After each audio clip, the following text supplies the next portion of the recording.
funny things that you think's funny aren't funny.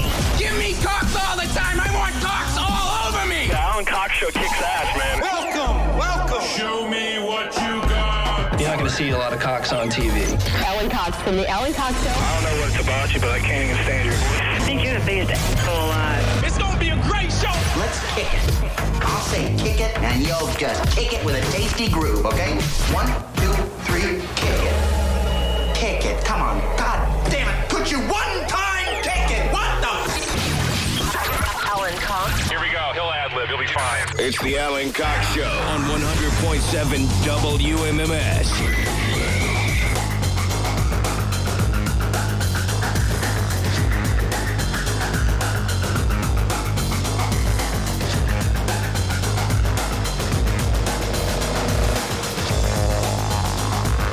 Hey, what's going on, everybody? Good afternoon. Hi there. Greetings. Welcome. Let's see what's doing. My name's Alan Cox. Thank you for being here. Say hello to Bill Squire. Hey, creepy hood. Who's right over there. Mary Santora is out. She shall return tomorrow. Where is she this weekend? Charlotte? She's in Charlotte with Randy Feltface. Hey, right. The puppet. Mm-hmm. All right, there you go. But he's a big draw, she said. Yeah, no, he's very popular. All right, well done. Okay, hey, if you'd like to join us at any point during the festivities today, please do. Number is 216-578-1007 or 800-348-1007. Send me a text if you like. That number is 35192. If you're listening to us on iHeartRadio, there's a little talkback button there. I heard from, who did I hear from? A new bureau chief in Longmont, Colorado. That's Eric. I know exactly where Longmont is because one of our very good friends lives out in Longmont, Colorado. That's a beautiful part of the state. Colorado is a very purple state, right? They like their hiking. They also like their guns. Mm-hmm. And first state in the union to legalize weed, if memory serves. And yeah, recreationally, yeah. Recreationally. Yeah. Love Colorado. Anytime we're out there. There was a period of time where all of our friends, purely coincidentally, our friend group from Chicago, there was a period of time where they all ended up in Denver. They had been living in Seattle and San Francisco. They had been living all over the place. And then one by one, for a variety of reasons, they all ended up in Denver. So anytime we would visit, we would have to determine very quietly, we'd have to rank our visits. We'd have to go, well, who are we not going to tell we're coming out there? And that was always a difficult thing to do because there's only so much time. We weren't going to be out there for, we'd take like a long weekend or something and hang out. But nevertheless, Longmont, Colorado, lovely. But wherever you're listening, hit us up. I went to see Batman on Saturday, not knowing that apparently it was. I just happened to stumble across a couple of weeks ago the fact that they were putting the OG 1989 Tim Burton Batman back in theaters for one day. They were going to do one showing this past Saturday, and I didn't know anything about it. Happened to see it when I was looking through the movie ticket app that I use. I use an app called Fandango. And I was on there a couple of weeks ago buying tickets for a movie that I was going to take my daughter to. And I saw, they're going to show Batman, the original Tim Burton 1989, the movie that essentially ushered in the age of dark, brooding takes on superheroes. And it was Michael Keaton, who was roundly criticized for being cast. He's a working actor. He wants to work. But at that point, he had mostly done comedies. He did one or two dramas. But when they cast Michael Keaton as Batman at the time, people were not pleased until they saw the movie. Did a fantastic job. This movie came out. It was a big deal for me because the original Batman came out on my birthday in 1989. And the advance lobby card for Batman just had the gold Batman insignia on a black background. At the bottom, it said June 23rd. I still have this poster in a frame somewhere in my house. But I hadn't seen Batman in the theater since my 18th birthday. I've seen it a handful of times here and there. Hadn't seen it at all in a long time. So I buy a ticket. I had to go to Valley View. That was where they were showing it. They were doing one screening at Valley View on Saturday afternoon. So that's the one. Now, I didn't realize that apparently it was Batman Day. Did you know about World Batman Day? Yeah, I did not know that this was part. I just thought it was a random thing. You know, they're I didn't know always that throwing old movies in theaters Yeah. now. They're like, hey, you know, a couple weekends ago, I couldn't make it, but I was really excited they were going to have Blazing Saddles back in theaters. Oh, that'd be. And I really wanted to go, but it was after a Cox out, and it just threw my whole day off. So I didn't see Blazing Saddles in theaters, but I was like, I'm going to go see Batman. I've never seen that in theaters. That'd be fun to see. I haven't in either. theaters. With a crowd. Oh, Yeah. man, that'd be great. Yeah. I didn't realize it was World Batman Day. And so there weren't a ton of people in the theater. There were maybe a dozen of us. Wasn't in one of the big theaters, in one of the smaller ones. But everybody else in there, Batman T-shirts, Batman hats. I didn't realize that everybody else in there was celebrating World Batman Day. I didn't know that. Warner Brothers apparently has been. It was the 85th anniversary of Batman. Bob Kane was the legendary creator of Batman. And it was Michael Keaton and Nicholson's the Joker and Kim Basinger. Robert Wall is in this movie. Like, I hadn't seen it in the theater in a long, long time, and I forgot just how well I know that movie. I know every frame and line of that movie. And so, you know, that was fun. But I just didn't realize that I was walking into a room full of people who were celebrating Batman Day. And so, did I feel out of place? No, I did not. No, because I'm quietly walking to the back row, but everybody in there was sitting in front of me, so I'm passing them as I'm going up to my seat. And but a lot of fun, and who knew that that's what was going to be going on? There was like. There were no kids in there, by the way. There was nobody saying, son, I'd like to show you Batman. my Batman. It was nothing like that. It was all grown-ass men. I think there was one female in there whose boyfriend probably dragged her to it. I would have taken the under. On the women. Yeah. Yeah, absolutely. So, yeah, it was mostly dudes. Not sure why. You know, there were a couple of guys in front of me, a couple rows down, and I had gotten there. I'd given myself plenty of time because usually Valley View, the concession line, it's like you're in the line at the airport. It winds around because it's usually bananas. Well, of course, I get there with plenty of time on Saturday. There's nobody in there.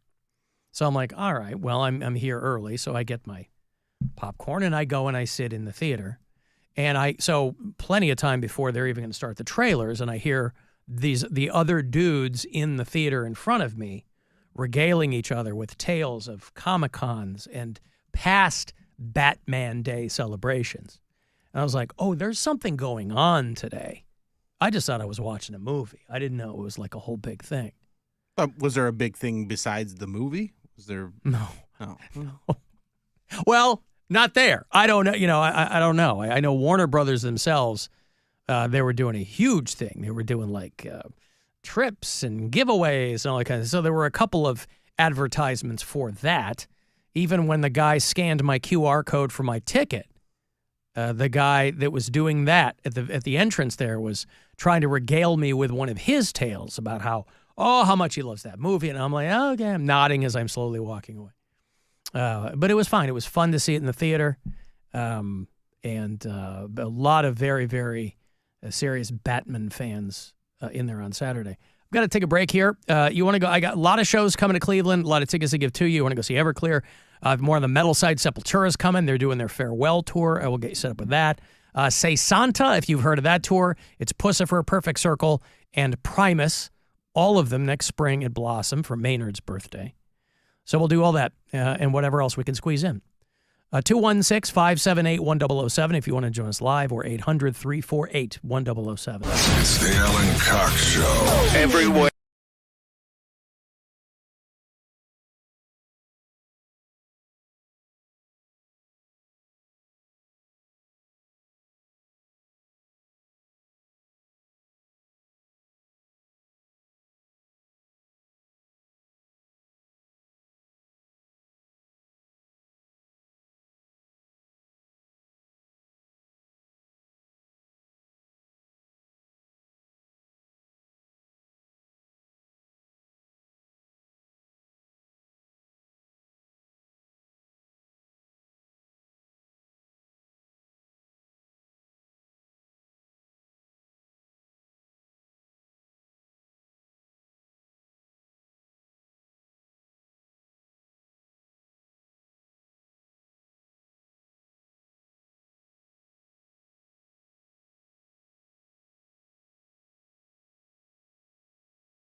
Track of your team, your bets, and your fantasy players. Just open the free iHeart app and search Fox Sports Radio to start listening. If I had a baby, I'd name it Alan Cox.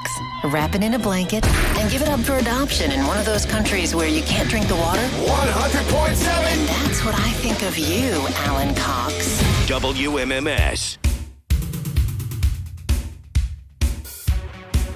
216-578-1007 to join us live, or 800-348-1007. 35192 text. So the Guardians got their postseason stuff sewn up. Is that correct? Yes, they have clinched the American League Central, and now they're just trying to get that number one seed from the Yankees. But we'll see. What seed are they now? 2. They're the second seed. Yeah. Well, they end up only taking one in that series against the Cardinals. They're in St. Louis, but their final road series of the season. We are in the final week of the regular season, so they're off tonight. Tomorrow night, they'll start up first of 2 against the Reds here at home, and then the last 3 of the regular season against the Houston Astros. That'll be Friday, Saturday, Sunday. But tomorrow night, 6:40 here on MMS. Still got a few days if you want to get some appropriate gear at CLE Clothing Company. A couple of people just asked me this morning, hey, what's the promo code for September? You have precisely 1 week remaining to use the code GUARDIAN for 20% off, whatever you want over there. And they never have any shortage of items. So quite literally, you could go one day and maybe do a quick pass and go, and then go back the next day and find precisely what you were looking for. Browns, I heard, was told lost. I only do the Cox Out pre-games when they're on the road. So when they're here at home, I pay a little bit less attention. Next Cox Out pregame, of course, is coming up this Sunday. But when they're at home, I pay a little less attention because I'm not downtown for that. But my understanding was that they were largely expected to make short work of the New York Giants. And they didn't count on a guy named Malik Neighbors. I always love when the team Cleveland's playing is making history. That's always fun when those are the headlines. I guess it draws attention away from the loss everywhere but in Cleveland. But Malik Neighbors is a guy who made NFL history as a rookie, a young 21 years old. You forget how young some of these guys are in professional sports because they're like 6'4", 280 pounds, 21 years old, Malik Neighbors becomes the youngest wide. This is one of those like really weird multiple data point records, but whatever. Youngest wide receiver in NFL history with 2 touchdown receptions in a game. And the record previously held by some dude with the Tampa Bay Buccaneers. So there you go. You watched the game? Judging from your reaction? Yeah, some of it. I mean, it wasn't. I watched Red Zone, which shows parts of every game. Yeah. And they basically show people that are in the red zone or scoring or doing something good. And so I saw a lot of Deshaun Watson sacks. He got sacked a lot of times, and good amount of. It looked like they were off to a good start because they scored right away. Mm-hmm. They got a fumble, scored, and you're like, oh, okay, maybe they're gonna run away with this one, and they did not. It was a rough game for them. Well, I heard Stansbury talking about it. He went to the game, I guess, and he said that there was he felt like leaving, not too far into it. But, yeah, okay. Well, it's funny because to hear people talk about it, they go, with this Deshaun Watson thing, I think they might have some quarterback controversy. And I know they mean that in football terminology. Yeah. But I'm like, I think more weight. Now you've got it in the actual game, too. Thus far, it's been off the field. Now you've got it on the field, too. Yeah. The best part of yesterday, you gotta look at the bright side of things. And in Deshaun Watson's post-game press conference, he's wearing this green and white outfit. Mm-hmm. And Members Only Dave, who works on WTAM, and you may have seen him around town DJing and stuff, he said he's dressed like a pack of Newports. And that has made me very happy that he pointed that out. That is very, very funny. So good job there, Dave. Mm-hmm. And always look on the bright side of life. Come on. Always look on the right side of life. For life is quite absurd, and death's the final word. You must always face the curtain with a bow. Forget about your scene. Give the audience a grin. Enjoy it. It's your last chance anyhow. So always look on the bright side of death. Listen, if Monty Python could do it while they were being crucified, then I think Browns fans probably can too. So the Browns, who are my B team in the NFL, they lost. My Bears are at 1-2. And not the Packers, the Steelers, who are my C team. They're 3-0. Undefeated. With former Chicago Bear Justin Fields. I was reading an article about the number of quarterbacks in the NFL who had been previously written off, who are currently killing it. Sam Darnold with the Vikes. is insane. He's got 8 Baker touchdowns. Mayfield with the Buccaneers. Baker had kind of a cool-down game yesterday, but he's doing Sam better. Darnold, Sam Darnold is killing it in Minnesota. You were calling that guy a bust with the Jets. Yeah, he bounced around to several different teams. He went the Jets to the Panthers, and he spent a year or two with San Francisco, and now he's got a starting job in Minnesota, and he's looking real good. Hard to stay healthy under those conditions. Mm-hmm. But there's that. There's a guy who called in a bomb threat because his fantasy football team. Did you read about the guy? No, I didn't hear about this. This is in Norway. It feels like it's an American story. Maybe he is an American and he was going to blow up some place overseas. Oh, yeah, I'm sorry. This guy is from Philly, a guy named Matthew Gabriel, of course, of Philly, was accused of making a fake bomb threat over a fantasy football fight that he was having with people. The digital weekend warriors there in fantasy football. An international investigation and federal charges when he said that he called an anonymous tip in to Norwegian police security, claiming that there was going to be a man that was going to carry out a mass shooting there in Norway. Oh, dude, don't do that. He sent the cops all around Oslo saying that there had been a shooting planned. And so they dedicated 5 days, law enforcement in Norway and the United States, a concerted effort, dedicated 5 days and hundreds of hours to investigating this. Somehow they tracked the guy down. And they said that earlier this year, this same guy had emailed another fake threat to the University of Iowa. I guess another member of his fantasy football group was at the University of Iowa. Now, my question is, what did you think this was going to do to help your fantasy football? I mean, if you're mad at other dudes because they blew, I don't understand this at all. His lawyer, here's his lawyer talking about. I'm sure he did not think it was going to go this far. The Norwegian police spent over 900 man-hours dispelling this threat. He really is your average Joe. He's very remorseful to the Norwegian government, to the victim in this case, anybody else that may have been hurt. And obviously he's grown up a lot in the last few months, and I think he'll grow up a little more on the 15 months of home confinement too. You're not going to convince me a guy's a regular Joe. I know your lawyer has to try to make you look like a regular guy. He just got caught up in some stuff. A regular Joe who's calling in international mass shooting threats because his fantasy football situation didn't go. He's done a lot of growing up in the past 3 months. The prior 25 years, not so much. He's like a grown-ass man who's pissed off about his fantasy football, but in the last few months, and they're going to give him home confinement there in Philadelphia. He had to pay $25,000 to get out. Of course, his fine was he's got to pay a $250,000 fine because these hoax threats are a crime. Yeah. Even if you're just doing them domestically. He's just a regular guy who got caught up and thought, hey, I'll call in some fake bombing and mass shooting threats in 2 separate countries. And that's the way it's going for that guy.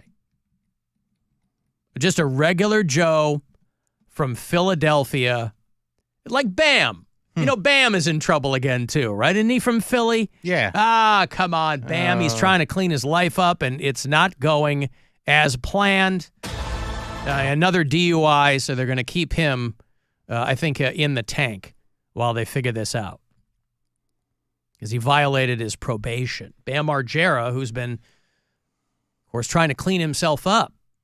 And for a while, it seemed like he was doing pretty well. Not everybody can, out of that Jackass crew, can be as successful as Steve-O has been, who's been sober for a long, long time now. Even Johnny Knoxville. I don't think people realize Johnny Knoxville should be a pillhead at this point, right? Mm-hmm. As hurt as all these guys were, Johnny Knoxville chief among them, it's amazing. Everybody looks at Steve-O and Bam and whatever progress or regression they're making, and that's fair too. But Johnny Knoxville should be like a tweaker or something. All the painkillers that guy was probably on over the course of his career. But they had zeroed in on Bam, I guess, somewhere in Philly or the suburbs. And they said, there's a guy outside my ice cream shop who's clearly under the influence of something. Man, that bums me out. Bam? Come on, Bam, get it together. Yeah.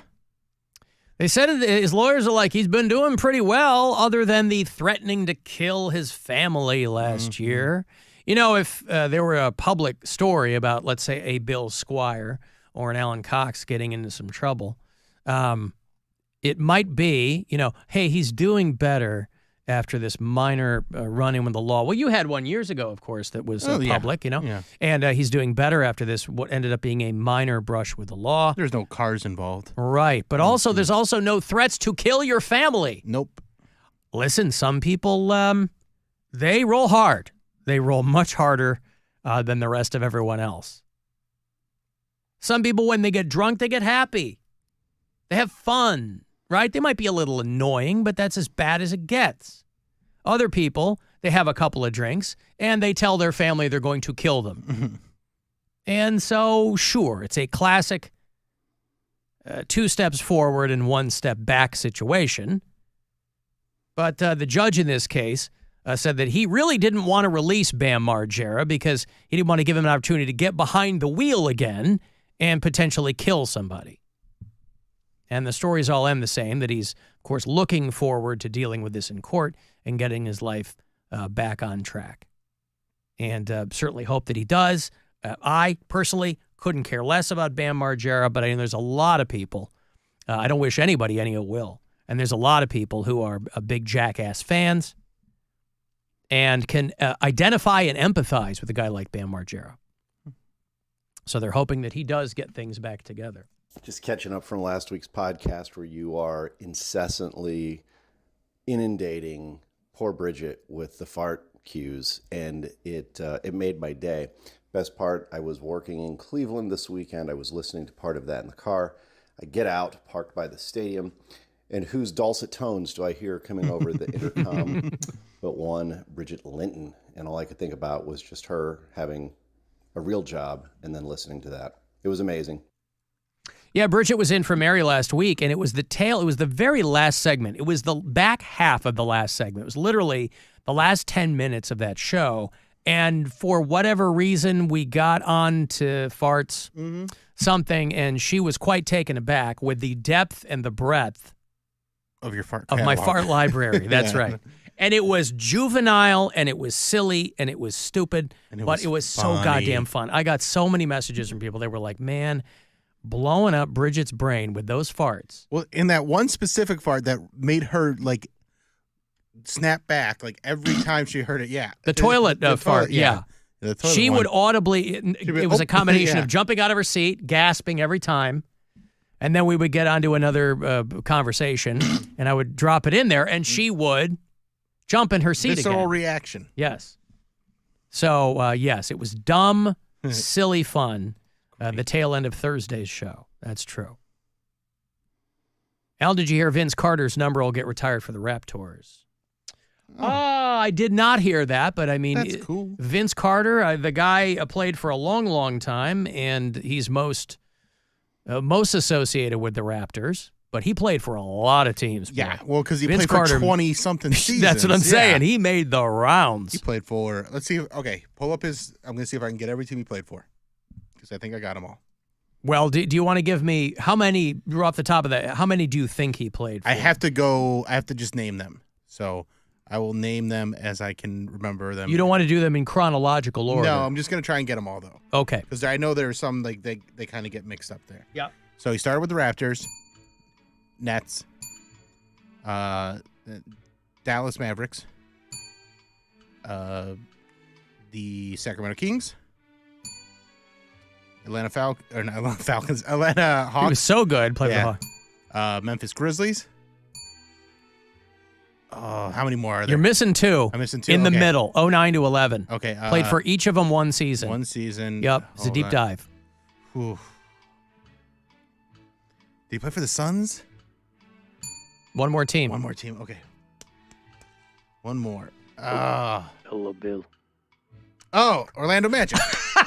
That was earlier. That was earlier in his career. You almost had him in a chronological order. Yeah. Raptors, Nets, Magic, Suns, Mavs, Grizzlies, Kings, Atlanta Hawks. 2020. I mean, the guy just stopped playing, by the way. Yeah, a few years ago. Yep. Play for the Tar Heels. One of my favorite players of all time. Yep. Best highlights of all. Like, his dunks are the best. When there was 8-time All-Star. I mean, his accolades are never ending. And when he dunked over, it was a USA basketball game against France, and he jumped over a 7-foot France dude, and it's one of the best dunks you'll ever see in your entire life. Yeah. 6'6", So 220. I mean, literally, the guy played until he was like 43 years old. Yep. So he played for a long time. And I don't think he played for any team longer than the Raptors. The Raptors and the Nets were his two main teams, and then he kind of bounced around for a bunch of years. Yep. So thank you. I did not see that, but I'm a big I love Vince Carter, big fan of Toronto. So Dick from Dayton called the Browns post-game show and asked if they got the cards that he sent. We all get the cards. Now, the back half of that equation. Jeff, I just love the Browns, and I just love you guys. Yeah, the back half of that equation is trying to decipher what he writes in the cards. And last card we got here, Mary opened it up. She was in town. She was in the studio that day. And she brought in a card. I'm like, all right, now try to see if you can tell what's in it. Because normally when you would get a greeting card, there would be one specific part of the card that might have the greeting, right? You send somebody a birthday card. You might write a couple of lines underneath, depending on how detailed you want to get in your relationship. He writes all over the inside of the card. It's a lot of WMMS, and it's a lot of writing our names, and Dick from Day. It's... If we didn't speak to him with the regularity that we do, if we didn't know him to the degree that we do, I would think it would be the ravings of a lunatic inside a Hallmark greeting card or an American greetings card, if you will. Because it is, it's positively mind-bending. So I hope that they accepted that card in the spirit in which he sends them. I mean, it's a nice enough gesture. But I picture him buying the card, unless he has stacks of them. Some people just buy, like, cheapy cards for any occasion, stack them, whatever. But I imagine him walking, selecting a card, taking it home, putting pen to card, and I'm curious how long it takes him. I guess next time he calls, I can ask him all these questions. But he's going to want to launch right into the Browns, the Guardians, which is fine. It's more his area of expertise. But I'd love to know the process of that, what his thoughts are when he fills those out. Because even the envelope is covered in stuff. It's like a ransom note. Yeah, it's in the middle is the address. Whenever you get them, you're like, oh, man, this is scary. And you're like, oh, wait. You know exactly who it's from. Right. So anyway, that's, listen, he's got a lot of friends in the broadcasting biz, you know. If I knew other people in this town in broadcasting, I'm sure I could drop his name and they would know exactly who I was talking about. But he's a lovely man, and he's a musician, and he's an artiste. And greeting cards are his canvas when he sends them to us. I've got to take a break. I'm going to have those Sepultura tickets for you. If you're a metalhead, if you are a fan of our metal show, 2 hours to midnight, here on Saturdays, then you're going to want to get to the show because it's their last. Sepultura has announced their farewell tour, and so that will bring them to the Agora on October the 8th with a lot of other great bands, too. So if you want to go to that show, I'll hook you up coming back. The Alan Cox Show on 100.7 WMMS. And everywhere you go on our free iHeartRadio app. Rover's Morning Glory. So some people don't like it that Mick Jagger is dating someone so much younger than him. Jeffrey, what about you? Mick Jagger's 81. The girl's 37. Yep. I'm 53. What if I dated somebody like Joan Collins or Sophia Loren and they were in her 90s? Would that be gross? Yes. Oh, Yes. absolutely. That'd be the grossest thing I've ever seen. Yes. Every way I can imagine. And it's not because they're old. It's gross because they would be dating you and you don't wipe your ass and you don't shower and you have bed bugs. Yeah. That's what's gross. Okay, guys. Rover's Morning Glory. Weekdays on 100.7 WMMS and 24/7 on our free iHeartRadio app. Sarah Spain with iHeart Women's Sports, presented by Capital One. Alyssa Thomas had a triple-double to lead the Connecticut Sun versus the Indiana Fever 93-69 in Game 1 of their first-round playoff matchup. Marina Mabrey led all Sun scorers with 27 points,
Pre-recorded.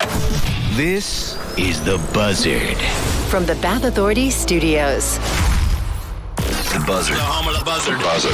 This is 100.7 WMMS. Cleveland.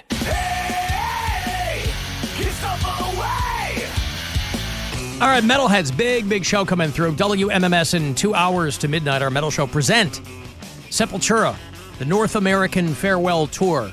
They're calling it quits. It's called Celebrating Life Through Death.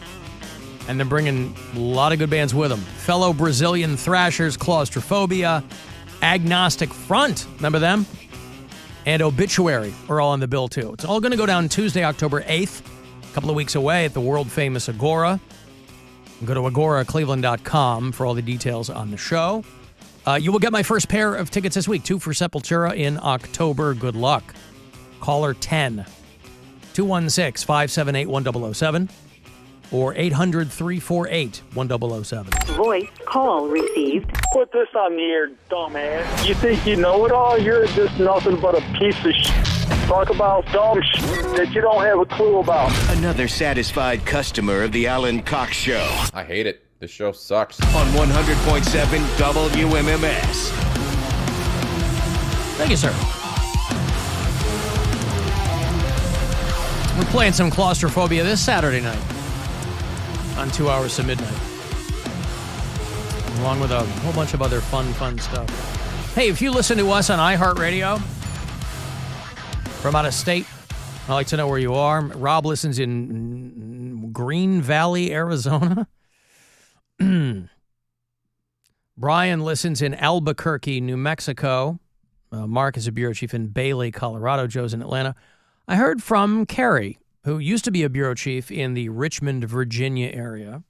And then she was kind enough to inform me when she relocated. She went out to Cave Creek, Arizona.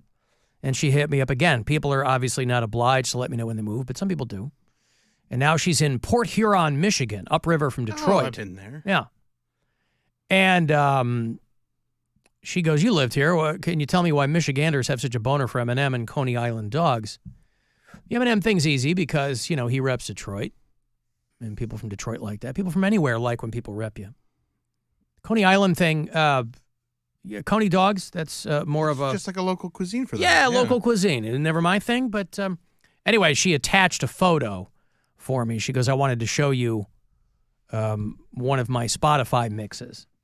And it's John Mulaney, Mary Santora, Bill Squire, and more. That's very cool. How about that? Very cool. She's very enjoying nice. you guys. Speaking of Mulaney, he had another kid. He had another kid, and he killed it at that conference that he spoke at. Did you What? see that? No. So he gave, like, he did a set at Salesforce. It's a corporate gig. It's a corporate gig, and he was just ripping apart AI in a very funny way. And is there audio of it? No, it's just text, but it's very funny, what I've read. Because he's speaking directly to the people that are there. Yes. And he is making fun of them. It's pretty good. He brutally roasted on stage at a corporate, so many of you feel imminently replaceable. That's what he said. You have to imagine him saying, so many of you. Invited to do a set at an AI event in San Francisco last week. Salesforce, which I still don't understand what that is. I think the salespeople here in this company use it too. I don't know what Salesforce is. I see their Super Bowl commercials. Don't have to know. I mean, I'm a citizen of the world. I like to know what's going on, but I mean, they have like, this huge conference and they were going to have 45,000 people there. And little did they know that John Mulaney was about to eviscerate eviscerate is one of those verbs that gets used way too much in stories like this. It's clickbait adjectives. Eviscerate, brutally destroyed. Well, we need so much. Because there's so much in that world where people are just talking so highly of each other, and they're all like, "Oh, we're the leaders in the industry." Right. Yeah, so I feel like he did do a pretty good job of taking them down a peg. I don't know if I used the word eviscerate, but I think all of them walked out of there with their entrails intact. But he did a 45-minute set, which probably felt like an eternity. Because, you know this, corporate gigs, they want you to They always tell you, hey, you can make fun of us. Yes, they want you to gently make fun. Yeah. Hey, Steve over there got divorced last year. Could you do a joke about Steve? And you're like, I don't know. He's Steve. actually really bad at golf. Can you make fun of that? Yeah. You know what? I'll just throw away the prepared material I've got, and I'll make fun of Steve. How about that? If AI is truly smarter than us and tells us that humans should die, then I think we should die, Mulaney said. So many of you are replaceable. Can AI sit there in a fleece vest, he added? Can AI not go to events and spend all day at a bar? He was in San Francisco. Let me get this straight, he said. You're hosting a Future of AI event in a city that has failed humanity so miserably. Oh, God, I need audio of this. I know. Because they paid him like $2 million is what I heard. I figured maybe $750. You think he got $2 million? That's what I heard. Well, I guess if it's Salesforce, you go, shoot for the moon, right? Yeah. These are billion-dollar tech companies. Why not? Mm-hmm. Because you're trying to price yourself out. Right. You don't want to do it. You don't want to do it. And then they say, yeah, they'll do it for $2 million. And you're like, okay. Guess I'll write some jokes. I got another mouth to feed. Well, because when you sent us the story in the group chat that John Mulaney had a new baby, and I was like, there was just a thing with Olivia Munn. She didn't look pregnant. They had a surrogate. Oh. She was willing to potentially ruin her body once, not twice. So, boy, you got to think, and I hate to go this way because it's so speculative and it probably doesn't even matter, but I always think of John Mulaney's wife. I always think of that Anna Marie Tendler, who... when did her book ever come out? It did. I believe that it did, yeah. And it was kind of a book about how she felt really taken for a ride with John Mulaney. Well, whatever, right? I mean, it's all that. It's all personal. It's all that stuff, whatever. But they were also quite clear about like not wanting kids. And this is the weird thing about it. People who were like, I don't ever want kids. We've had this conversation, with Mary about how doctors make it prohibitively difficult for women to decide. This is reason 4093 why it's so fun to be a gal. When they'll go, well, guys walk in and go on vasectomy. They go, I can get you in tomorrow. I'm doing a dozen of them tomorrow, right? I get you in. Women, they seem to place all these hurdles, whether they do it on purpose or it's just part of the medical world, who knows? But a lot of people, the thought being that, well, there's a lot of women who say they don't want kids, but they say that now. Nobody wants kids when they're 25. A lot of people Stark do, County notwithstanding.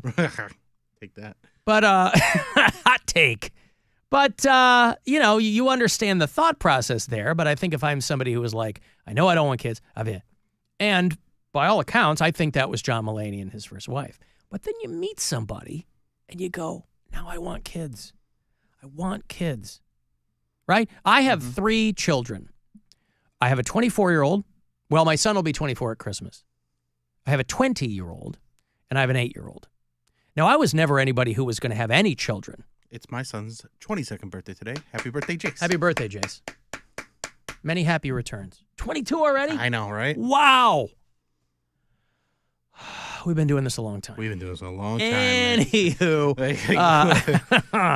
And so, people go, I would have been, I say to this day, and I love my children more than anything, right? I say to this day, I would have been fine with no kids.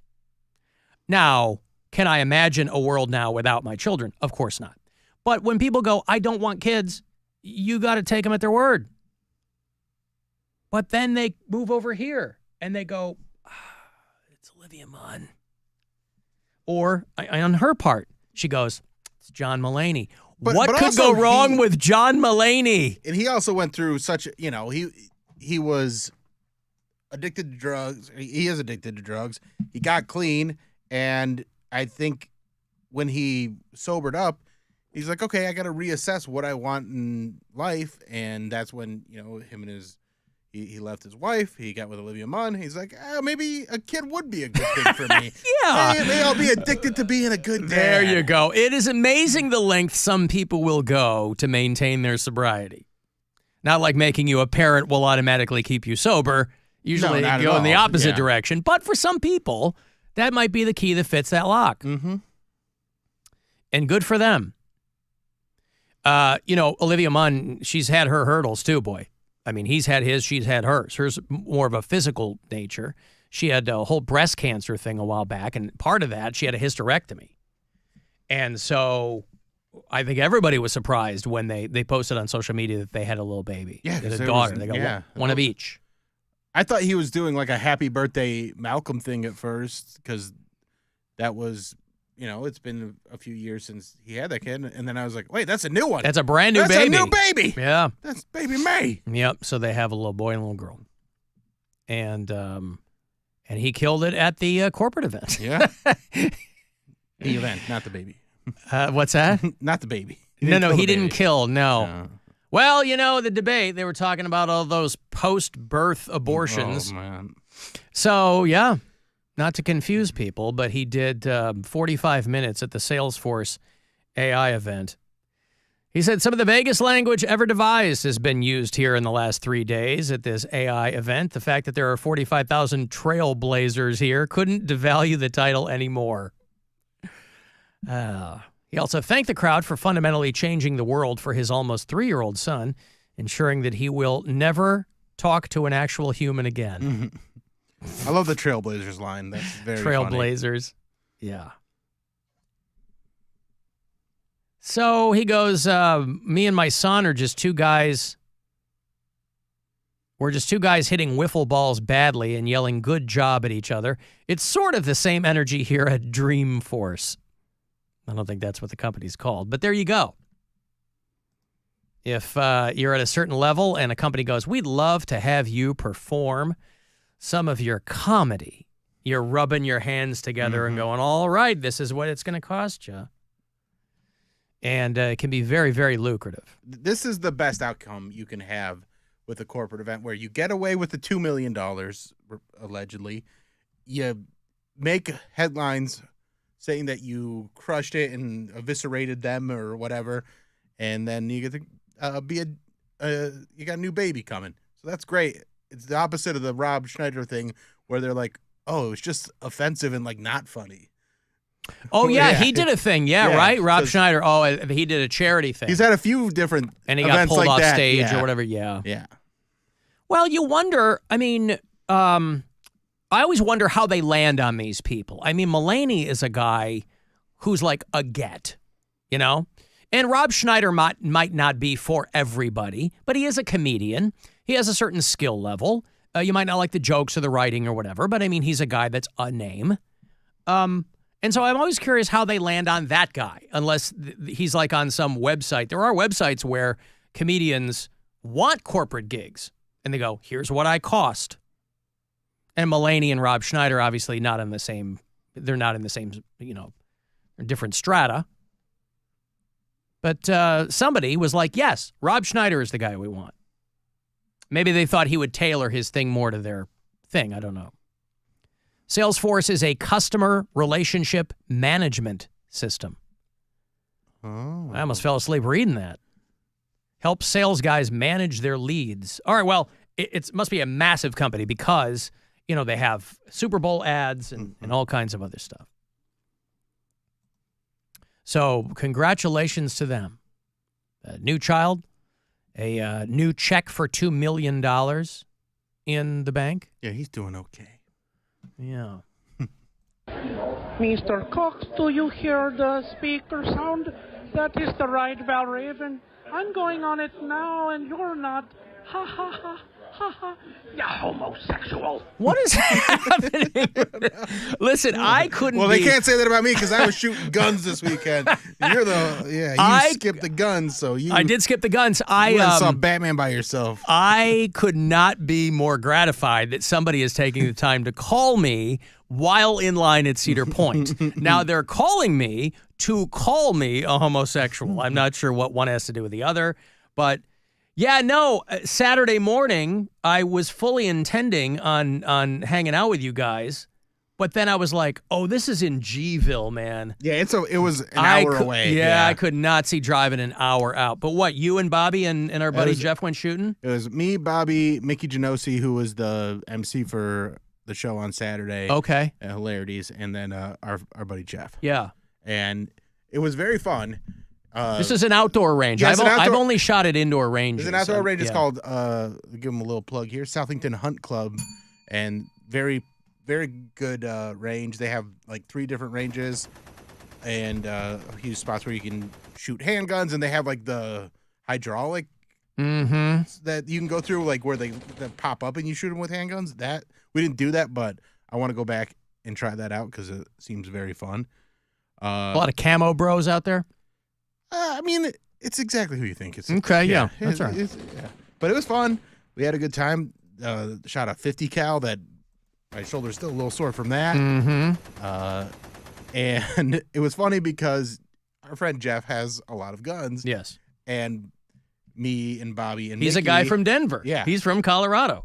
And everyone's like, oh, make sure you got like a radio with him. So if anything goes down, you can go and meet up with him. I'm like, yeah, but Jeff doesn't want any of us on his team. Right. Like every time a gun jams or something goes, we're like we can't be in a firefight and be like, Jeff, the gun jammed.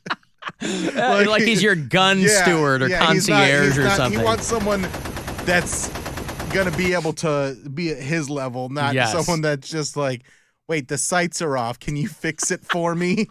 Can you come fix my gun? Yeah. Well, that was part of it too, as I was like, I'm going to get out there and it's going to be a whole thing. And no, it was really fun though. I'm sure it was. Everybody there is very, very helpful and very, they're out there doing things the right way. Everybody's very careful. Sure. And it's a good time.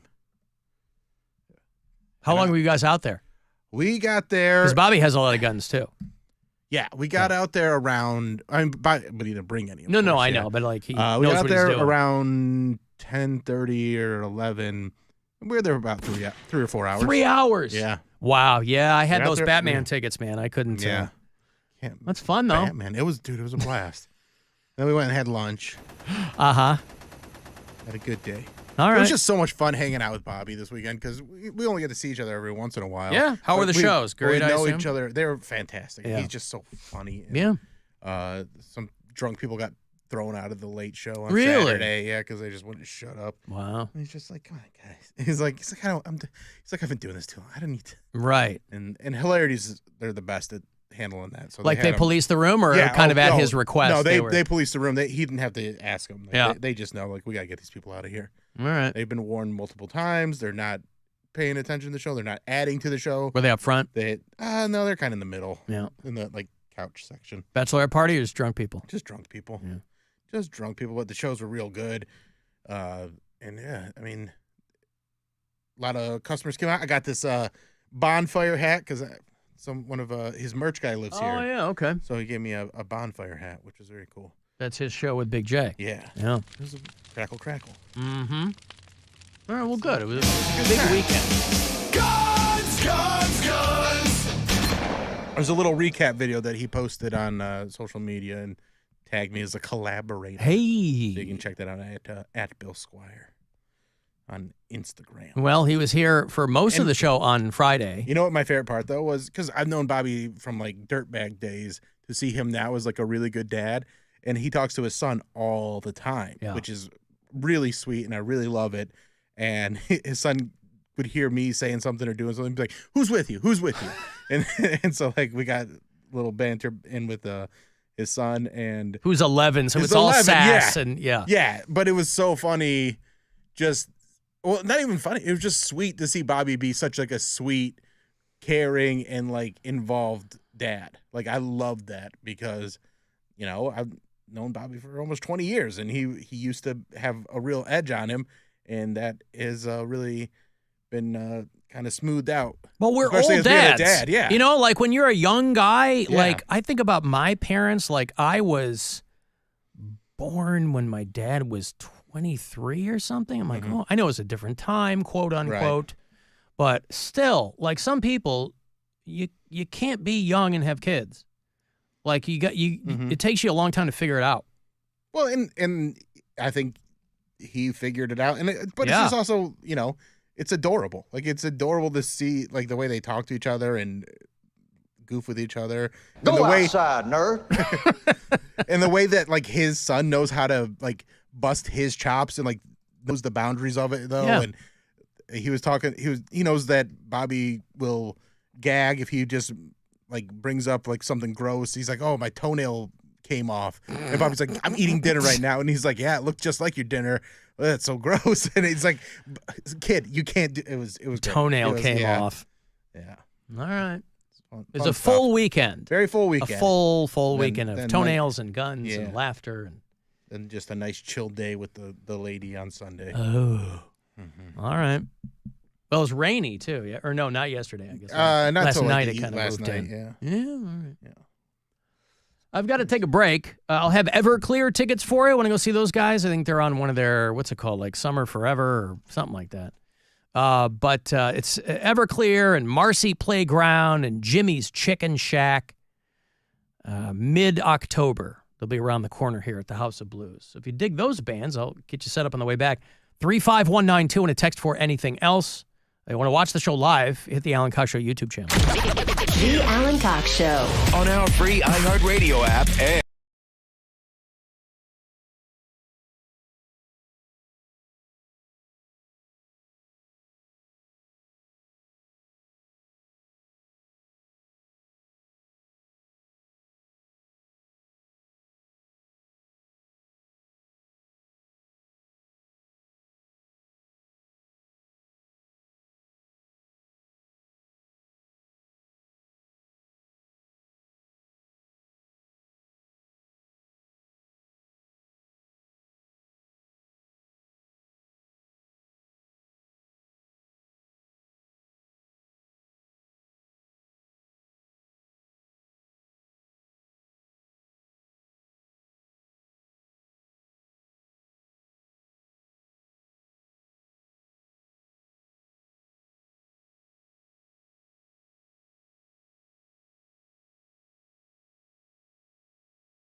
Now it's time to give stuff away. Hey, it's time to give stuff away. All right, Everclear is headlining kind of a 90s tour, which they do at least once a year. Special guest Marcy Playground and Jimmy's Chicken Shack from Baltimore, Maryland. It's going to happen in a few weeks, Wednesday, October 16th at the House of Blues, right downtown here. Ticketmaster.com will have any and all information that you need on that show. Everclear, Marcy Playground, Jimmy's Chicken Shack. Caller 10, these are yours. Good luck. 216-578-1007 or 800-348-1007. To pee or not to pee? Whoops, I already started. The Alan Cox Show is back On 100.7 WMMS.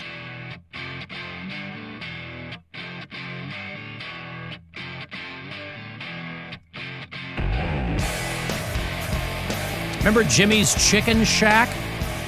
They had one or two big hits. A song called High was the big one at 96, 97, 98 maybe. Jimmy Haha looks completely different now. He had those blonde white boy dreads back in the day, and now he's just like a pudgier kind of clean-shaven dude. But they'll be doing their thing with Everclear, and I'll have those tickets for you all week. Jimmy Davies, his given name. But Jimmy's Chicken Shack, big deal. Came out of Baltimore, Maryland. Hey, your Cleveland Guardians are off tonight, but they ended up only taking one of three that weekend series in St. Louis, last road series of the season there against the Cardinals. They lost 2-1 last night, but they will get another crack at the Cincinnati Reds tomorrow and Wednesday here at home, and then Progressive Field, they'll host the Astros for the last three games of the regular season, Friday, Saturday, Sunday afternoon, 3:10 out of us. And then we go into the postseason with the Guardians. Bill said still trying to get that number one seed from the New York Yankees. But it'd be great. Yep. Yeah. Guardians, Yankees, Phillies, Dodgers. Those are your best teams in baseball as a whole. So tomorrow night, after we get out of here, we get you right into Guardians, Reds on MMS and on the iHeartRadio app if you want to listen there. It's amazing to me all of the technical problems we've had with the iHeartRadio app. We have advertisements that will play right in the middle of a segment of the show. Sometimes it works, sometimes it doesn't. Different people are having different experiences with the app. People will send me timestamps. You got to listen to this. I'll listen back to it. You know, so not everybody will attach audio. Some people will. They'll go, hey, check this out, and I'll play it, and it's funny, blah, blah, blah. Other people will just write me and go, hey, listen, they'll timestamp it, but no attachment. And so I'll go listen to it, and it's fine. But people's messages, for whatever reason, never seem to have a problem getting through. Now, ultimately, I'm happy about that because I like when people leave messages on the apps. But they're just downright goofy sometimes. Mm-hmm. We never have problems getting those messages. Well, I can't hear that one. What? Hello, Alan. Let me introduce myself. I just got paid $50 by your mom to poop in her belly button. You hear what I'm talking about? Apparently my mom is dating groundskeeper Willie. And shows you what you know about my mom, sir. She would never, ever spend $50 on spend $50 to get pooped on. At least at my dear mother. Hello, Alan. Let me introduce myself. I just got paid $50 by your mom to poop in her belly button. I'm your new puppy. We're getting married. It's like half Scottish, half Indian. I don't quite, he hasn't nailed the accent, but I'm not quite sure what he's going for, I guess. Put him in the Thunderbolts. Yeah. I got paid $50 by your mom to poop in her belly button. I'm your new puppy. We're getting married. Your mom and I. You're going to call me puppy. You scrawny dumb son of a bitch.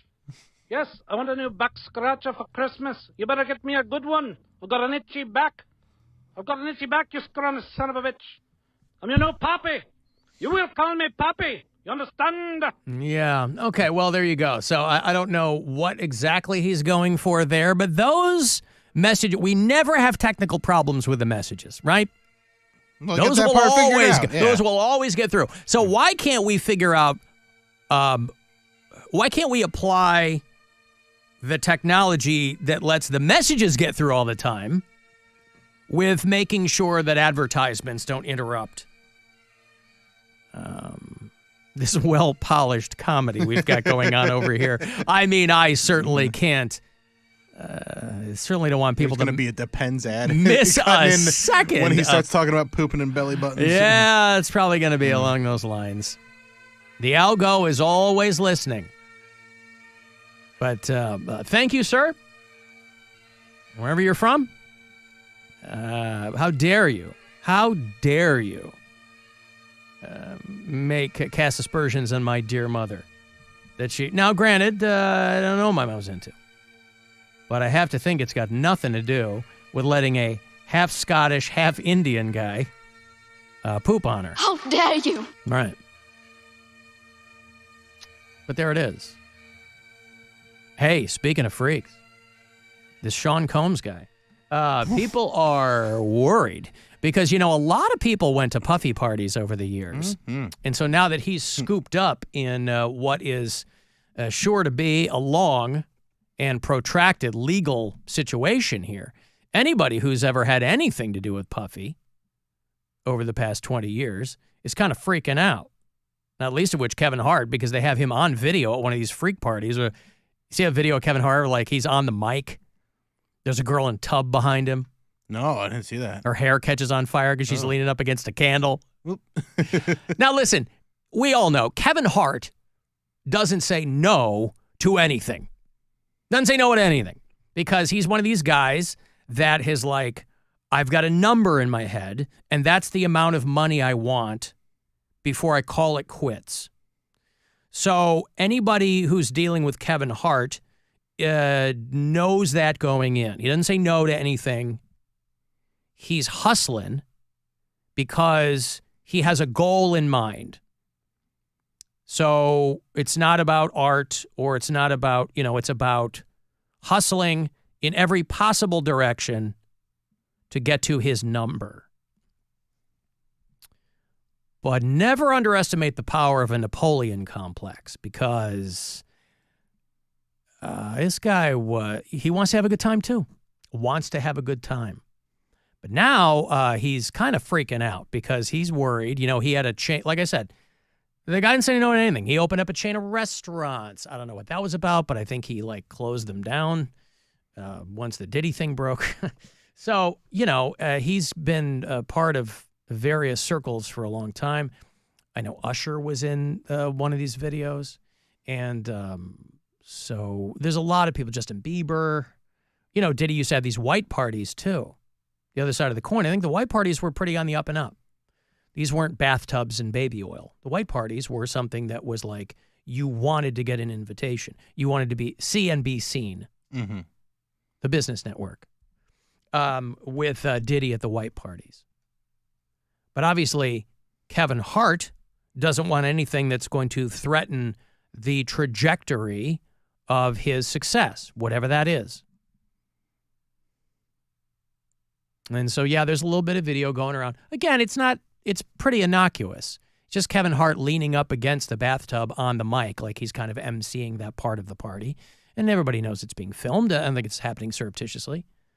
And there's a girl in the tub and her hair catches on fire. That feels like 80s movie type of party I scene. know. I know. That's very John Hughes. Yeah. And she's wearing a bikini in the tub, but there's candles around that tub. And, even the people that were at these parties, it was kind of an unspoken thing, maybe, that everybody knew that Diddy was a freak. You thought R. Kelly was a freak. R. Kelly was a freak, just in a different way. But if you're wealthy and you have connections and if you are able to, everybody who jumps to conclusions or quickly criticizes people in this situation, I always recommend that they put themselves in that situation. If you were famous and you were wealthy and you could indulge whatever stuff was in your brain, you probably would. And it's only much farther down the line that these things might become troublesome if, some people have buyer's remorse or nobody knows the exact details of these all these parties or whatever. But they're on camera. So you got to think, oh man, I wonder if he had cameras in his, if you're partying with a freak, I think you'd have to take that to its logical conclusion and go, well, there's probably cameras in the bedrooms. Who knows?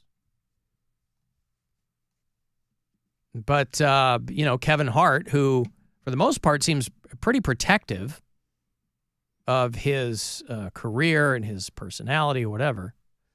But he's just one of a number of people who, as soon as you're in one of these video clips from one of these Diddy freak-offs, then your PR team is going to get a call from you. They say Diddy is on suicide watch. I don't know why. I think that's just it makes for some fun clickbait, but I think that's just kind of standard procedure, right? When somebody's in there, suicide watch. Yeah, well... Like, remember when Jeffrey Epstein was on suicide watch? Yeah. And then they stopped watching him? Suicide? Yeah. That's not what it means, guys. Yeah. A quote-unquote suicide. Mm-hmm. So, again, and these celebrities, they know it doesn't really matter what happens in the courtroom. It's the public opinion that can send your fortunes going one way or another. I mean, the last couple of Kevin Hart movies, I think, have flopped hard. That Borderlands movie, which, by the way, sat on the shelf for a couple of years. He probably forgot he made it. The video game adaptation, which are not easy to pull off because you got to keep moviegoers happy and you got to keep all the video game nerds happy too. I feel like if they just played the video game audience is so large that if they say, we'll just make the movie that they want, then people will be like, they'll make them happy and they'll see it. And instead they try and turn it into this whole other thing, and then you completely alienate your core audience. And I don't care about Borderlands, so I'm like, right. Oh, I hear it stinks. I'm not going to go see it. Yeah. So it's just, I don't get why they do it the way they do. Maybe they're thinking about international markets. I don't know. There's people in other countries that play those games too. So yeah, I think you're right. I don't know why they wouldn't just drill down on the video game audience. It seems like when they do that and they say, all right, we're going to make a movie for the fans of the game, it does better. And when they say, we're just going to kind of use this as inspiration and make it its own thing, almost always a failure. Well, because people who, I think the movie-going public thinks, well, I don't know that movie, or I don't know that game, so it's not for me. I'm not going to go see it. So you're already cutting those people out. Right. So what are you trying to do anything for them? I never played Borderlands. Never played Borderlands. Was Fallout. I never played that game, but I feel like that ended up having a crossover audience because they did a pretty good adaptation. Well, it's like The Last of Us. Yeah. You also get more time in a series. Yeah, in a series. A movie, sure. you got to get them in 2 hours. Yep. And usually that's hard to do, boy. But I didn't play The Last of Us or Fallout, and I love both those shows. There you go. Because you got a lot more time to let it breathe. They call it world building. Yeah. You can build that world, whereas a movie, I watched that David Chase documentary last night, and they talked about world building in that, and all the character development, and the casting. Sopranos. Oh yeah, that was a good documentary. Yeah, I enjoyed it. He's an interesting guy, that David Chase. Sure is. Yep. So yeah, they're trying to figure out the Kevin Hart thing and the Justin Bieber thing and all these people who are, even J-Lo. Yeah. J-Lo's coming off the Ben Affleck thing, but they're like, she's really keeping her ear to the wind because she was with Diddy for a while. When she wore that famous dress to the Grammys. Remember where you could see half her boobage and that down to her belly? That famous green J-Lo dress. I think it was the Grammys. Mm-hmm. She was there with Diddy. And so this guy has crossed paths with a lot of people, which to some degree probably is beneficial to you because you're being tried for things, but there's also, money talks, even with lawyers, obviously. And there's got to be, this is a guy who's ready to cut some deals, right? He's I got video of LeBron. Yeah. I got, yeah. Who do you want me to give up? Right. But if he's the kingpin of it, they got the guy they wanted. Right. So you don't need the middleman. Yeah, you don't need the.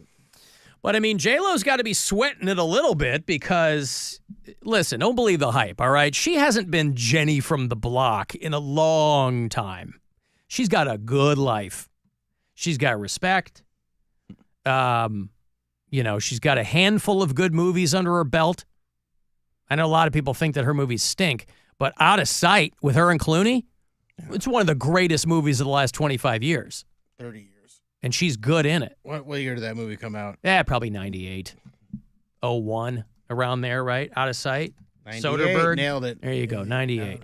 Great movie. Well, maybe I'll watch that tonight. Fantastic. So she's got a handful of good movies under her belt. Made in Manhattan, anyone? But she's got to be wondering about this too. You're going to have your lawyers and your crisis management team. I didn't mind Hustlers. Hustlers was pretty fun. Never saw it. It looked fun. It was all right. And she's hot as hell in it. She's not all the way naked, but she's pretty naked most of it. She keeps herself in good shape. I don't know why you wouldn't be naked if you're going to do a stripper movie. Mm-hmm. What are you putting in all that work for? She's my age. So, she got arrested in the late 90s with him because there was some shooting in a nightclub and she was with him. So I'm sure she's hoping that's not going to get dredged back up, and I don't know. Lopez and Diddy were detained and spent 14 hours in a jail cell after authorities found a gun in the car that they fled the scene in. She was released and cleared. He was charged with 4 weapons-related charges. He's always strapped. That's always smart, too, when you flee the scene. Yep. Hey, Trucker Stone. Hey, Ellen. Hey, Bill. Hey, you remember what the trial of the 20th century was, right? The trial of the 20th century. What? Refresh my memory. It's not coming to me. The O.J. trial. Oh, O.J. Yeah, okay. O.J. Simpson. Yeah. So I'm thinking this P. Diddy is going to be the trial of the 21st century because it's going to be at least a year before he gets to trial, and all those names on that list the Fed has. That's going to be interesting. And if that's not good enough for you, all these conspiracies are saying that he could have been responsible for Biggie's and Tupac's death too. So let's see where that goes. Yeah, he's been part of that mix for 30 years. That's they have yeah. What about so you're not talking about the OJs from Canton, Ohio? You're talking about O.J. Simpson. O.J. Simpson. Yes. You're not talking about For the Love of Money, guys. You're talking about O.J. Just so I'm clear, O.J. Simpson. Yes. Right. The guy the guy who killed 2 people. Right. That would be a huge upset to pull off the trial of the century this early in the century because, if you look at it, the O.J. trial was just under the wire. Yep. Yeah. Whereas this one's happened in the first quarter of the century, which is, Yeah, we got like 76 years left, right? So, how much more things can we go on in this country?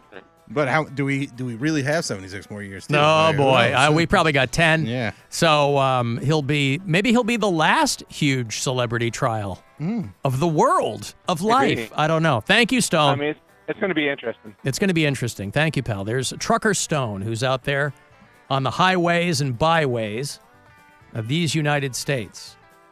Keep it between the ditches, my friend. And down with automation.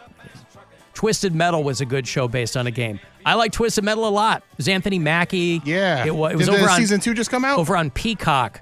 No, I think it's coming out. Okay. Will Arnett did one of the voices. Yeah.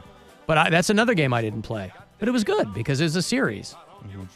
Maybe that's the way to go. Twisted Metal will... Oh, no. I don't know when the original Mortal Kombat movie, I think, holds up. From the late 90s. Mid-90s, yeah. That one... The second one was a piece of trash. But the first one, for what it was, they hadn't really done many movies like that yet. It was pretty good. Maybe I'm just looking at it through a nostalgia lens.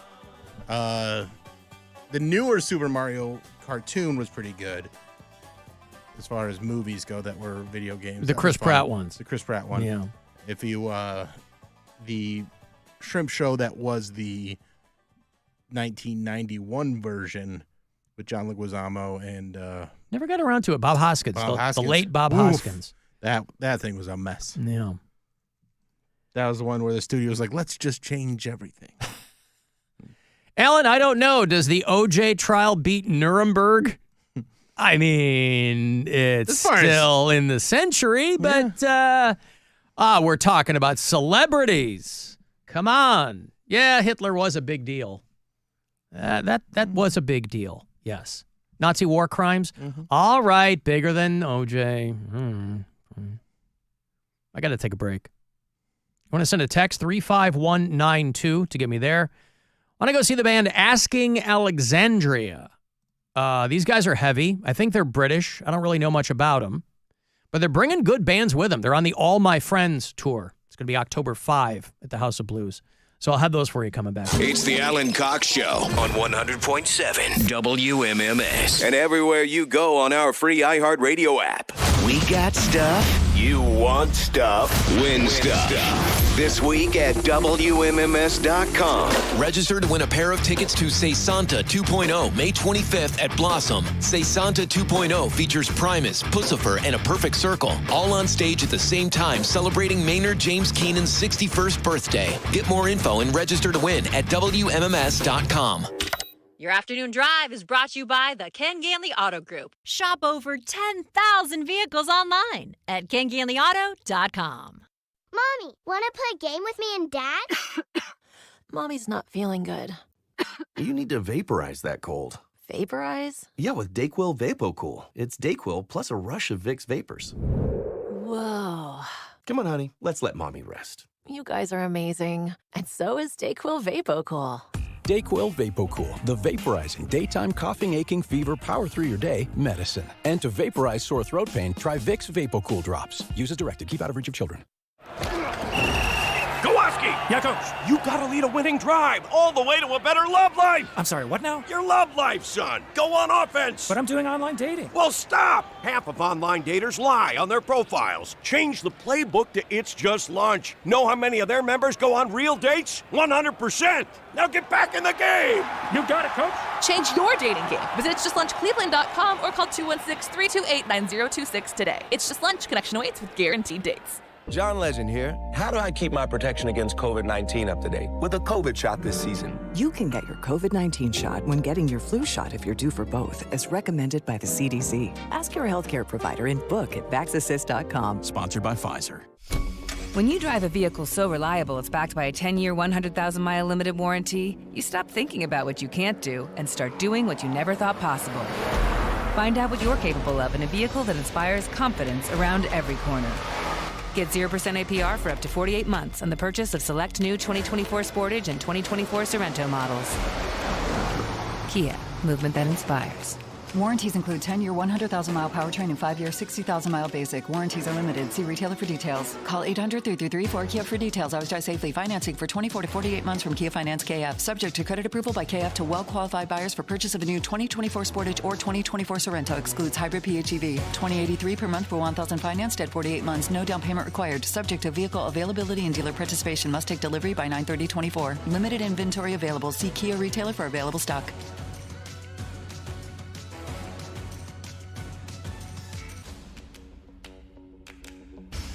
The Cleveland Guardians are proud of our commitment to breaking barriers. From the signing of Minnie Minoso, MLB's first Afro-Latino player, and Bobby Avila, the first Mexican-born player in MLB's history, to unveiling a third field in Ohio's largest Hispanic neighborhood thanks to Jose Ramirez. We celebrate and uplift different cultures here in Northeast Ohio and abroad, including the Dominican Republic, where we, in partnership with MLB's Dominican Republic office and Eton, hosted Playboy clinics in Jose Ramirez's hometown of Bani with local children. The Guardians are honored to celebrate Hispanic Heritage Month through the great game of baseball. Hey, it's Rover for the Bath Authority. If your bath or shower is outdated, if it has mold, mildew, or broken tiles, you've got to call the Bath Authority. They have the best quality bathroom remodeling products along with world-class customer experience. Every unit is custom built. You get to choose the premium accents. Right now, they're offering an amazing deal. Free installation on your new bath or shower, plus 36 months of 0% interest financing. They can be installed in as little as 1 day by certified factory technicians. Call the Bath Authority, 216-243-6684, or go to thebathauthority.com. A better bath awaits.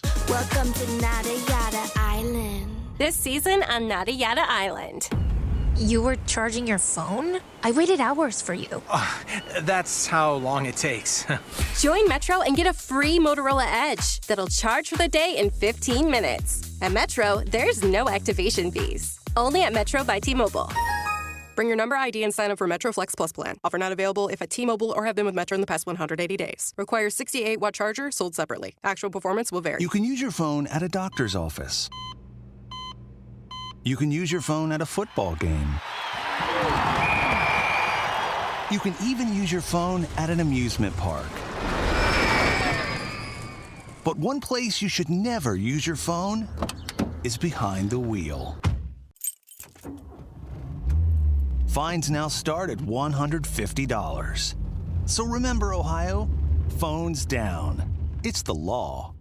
Waffle doodle on over to Mr. Hero for their new and incredibly delicious BLTE Waffle Doodle. Bacon, lettuce, tomato, a home-style fried egg, and our homemade zesty mayo. You're gonna love it. Want some good food, a waffle doodle, where's that?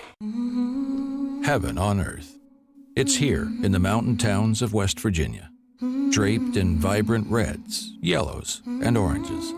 Some of America's most spectacular fall colors. The perfect backdrop to autumn adventure. From scenic train rides to fall festivals. And a cozy cabin waiting at the end of the day. Fall is almost heaven in West Virginia. Plan your getaway at wvtourism.com. Hi, I'm Rachel. And I have a serious heart condition called hypertrophic cardiomyopathy, or HCM. Some symptoms include being short of breath, feeling tired, or having dizziness or chest pain. I still had symptoms on my beta blocker, so I asked my cardiologist about any treatment advances. It was a breakthrough for me. That's why I'm working with Bristol Myers Squibb to raise awareness about HCM and to help others like me. Talk to your cardiologist today and visit hcmrealtalk.com for more information. Sponsored by Bristol Myers Squibb. Don't miss a minute of football on Sunday. Fox Sports Radio has you covered with Red Zone Radio on the free iHeart app. This game was over. Keep track of your team, your bets, and your fantasy players. Just open the free iHeart app, search Fox Sports Radio, and start listening. iHeart Radio. My name is Joseph Uten. I live in Washington Courthouse, Ohio, and I'm a Republican. I'm Carol List from Sunbury, Ohio, and so am I. My name's Jackie L. Cooper. I live in the great city of Hillsboro, Ohio, and I'm a Republican, too. But this year's Senate election isn't about party. For me, it's about who works for Ohio. Sherrod Brown supported law enforcement and led the fight against fentanyl. Sherrod Brown stood up to China to protect Ohio jobs. He worked with Democrats and Republicans to strengthen the border. And Sherrod stood up to presidents of both parties to protect Ohio workers. That's leadership. I may not agree with him on everything, but there's no doubt who Sherrod Brown puts first. That's Ohio.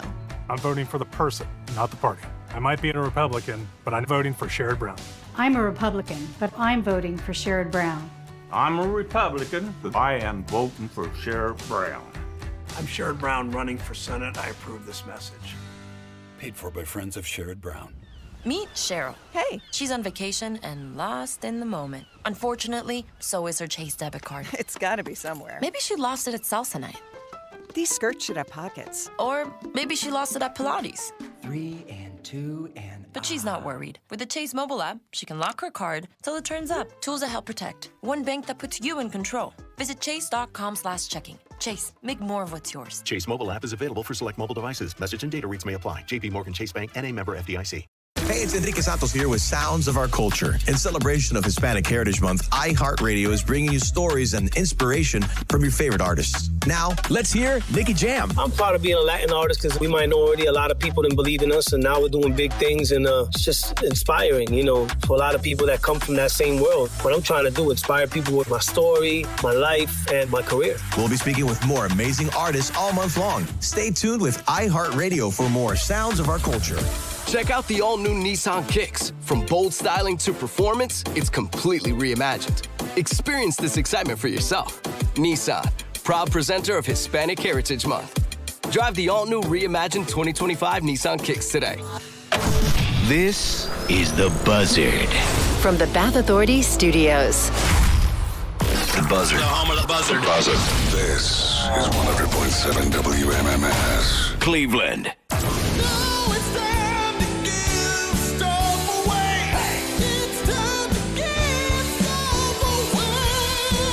All right, we're going to see the band Asking Alexandria. They're on the All My Friends tour, bringing good bands with them. Memphis May Fire, The Word Alive, and Archers. All solid. It's going to go down Saturday night, October the 5th, at the House of Blues. It's a couple of weeks away. Ticketmaster.com has the details for you. You strike out here. You can buy tickets there. Got all the info.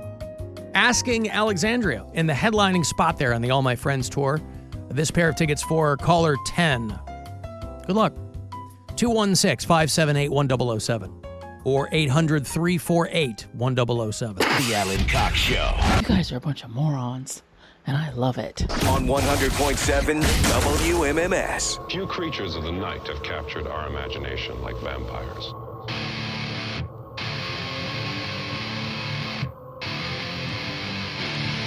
What explains our enduring fascination with vampires?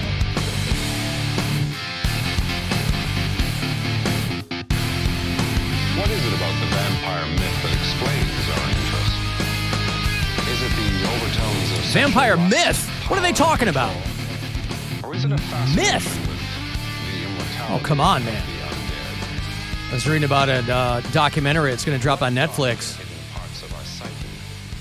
You know where one of the major cells of vampires is in the United States? Dayton, Ohio. Oh. Makes sense, right? Maybe Dick from Dayton's a vampire. Yeah, maybe. It sure plays a mandolin like a vampire. I don't even know what that means. Vampires in Gem City. Did you even know that Dayton is referred to as Gem City? I did not know that. This is a documentary. It sounds like they really have kind of bent this, though, into something it's not. I think this was a documentary that began as a missing persons, like a true crime thing, and then the guy directing it sounds like he pivoted to vampires after maybe coming up short on something else, but they're purporting that the largest coven of vampires outside of New Orleans is in Dayton, Ohio. And people are talking about this show that's going to drop pretty soon. People shocked that the largest vampire coven outside of New Orleans is in Dayton, Ohio. You shouldn't be. Ohio's super weird. Apparently there's an upcoming Netflix documentary about this vampire cult in Dayton that I will absolutely be watching. But my point is, people love to talk shit on Ohio, talk about how boring it is, and how it's just why would anyone be in Ohio? Because it's super weird, okay? Ohio is super weird, and allegedly vampires in Dayton. Now, that makes Dayton exponentially more interesting to me. But it feels more like, when you read the story, it feels more like there's a bunch of LARPers around Dayton and one of these cops. You know how they always... they're LARPing and the cops come up to them and they're just like, bat, and then they scurry away. Yeah. They can't actually turn into a bat. Hello, fellow kids. Yeah, we've all seen kind of the true crime... You know, if you watch a lot of forensic files and things like that, local law enforcement is always very, very quick to ascribe some kind of occult, tone to something that could very simply be a missing persons case.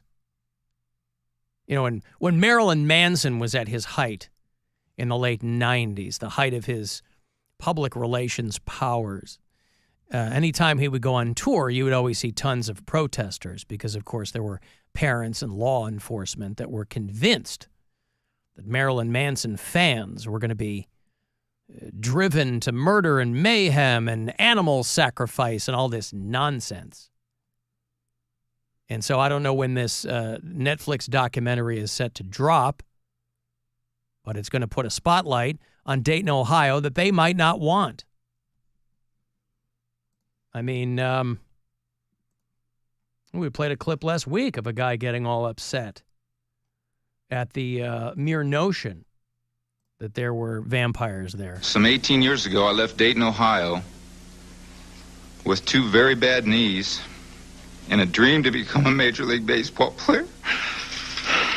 I thank God that the dream came true. Now, I don't know who that guy is, but he was allegedly caught up with vampires in Dayton, Ohio, which was what forced him out of town.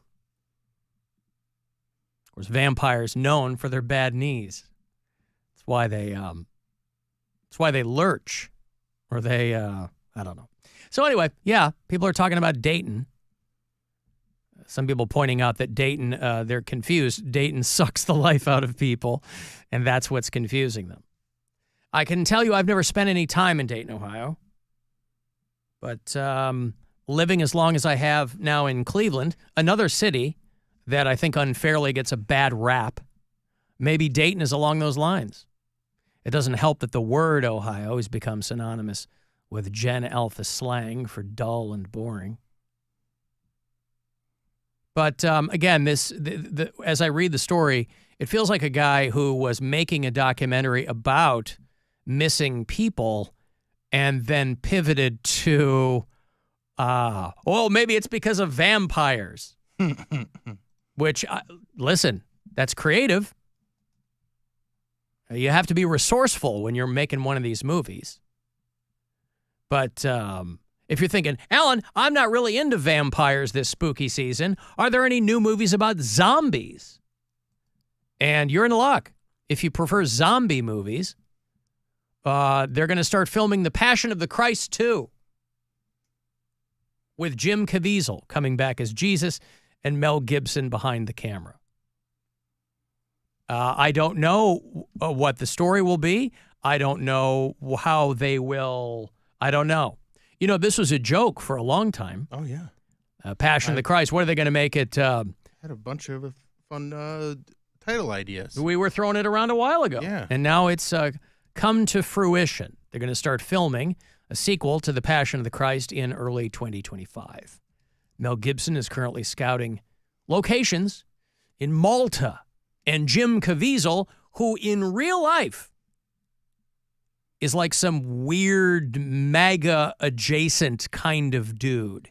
He's one of these guys who's convinced that everyone's being abducted and forced into some kind of Democrat pizza basement.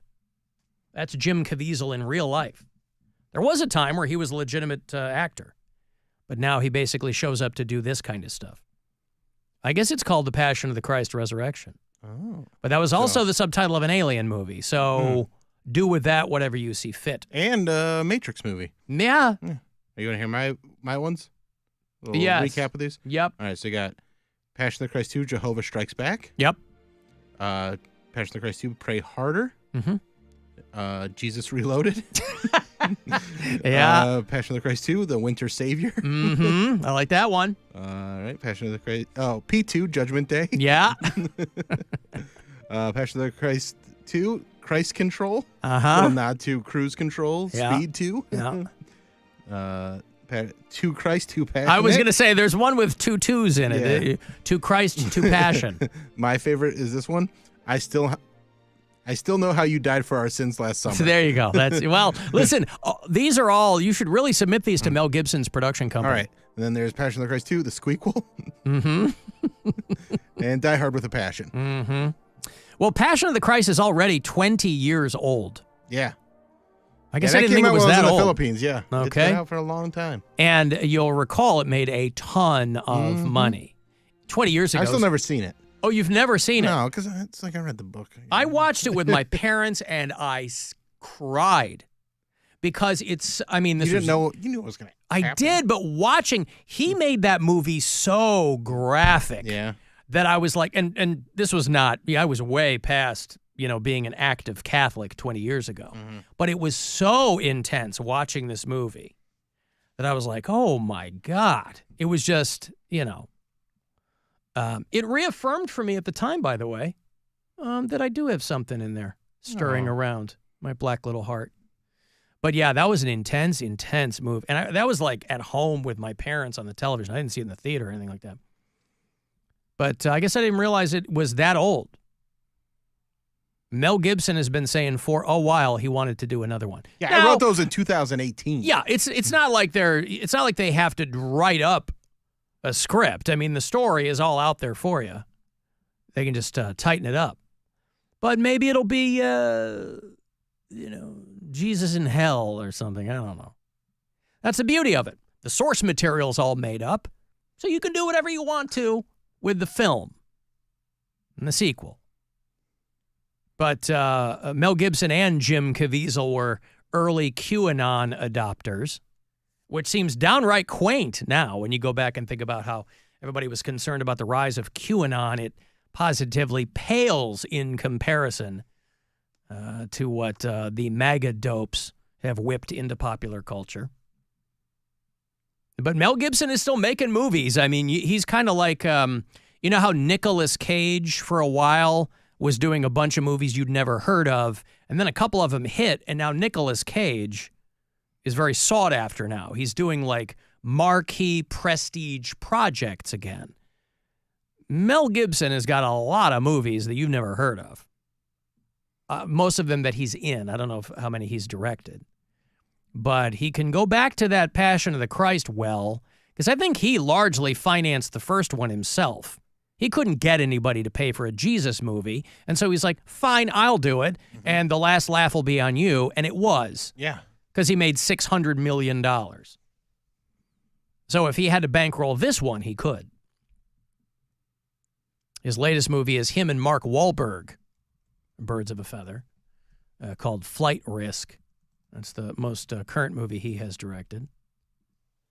And that's coming out October the 18th.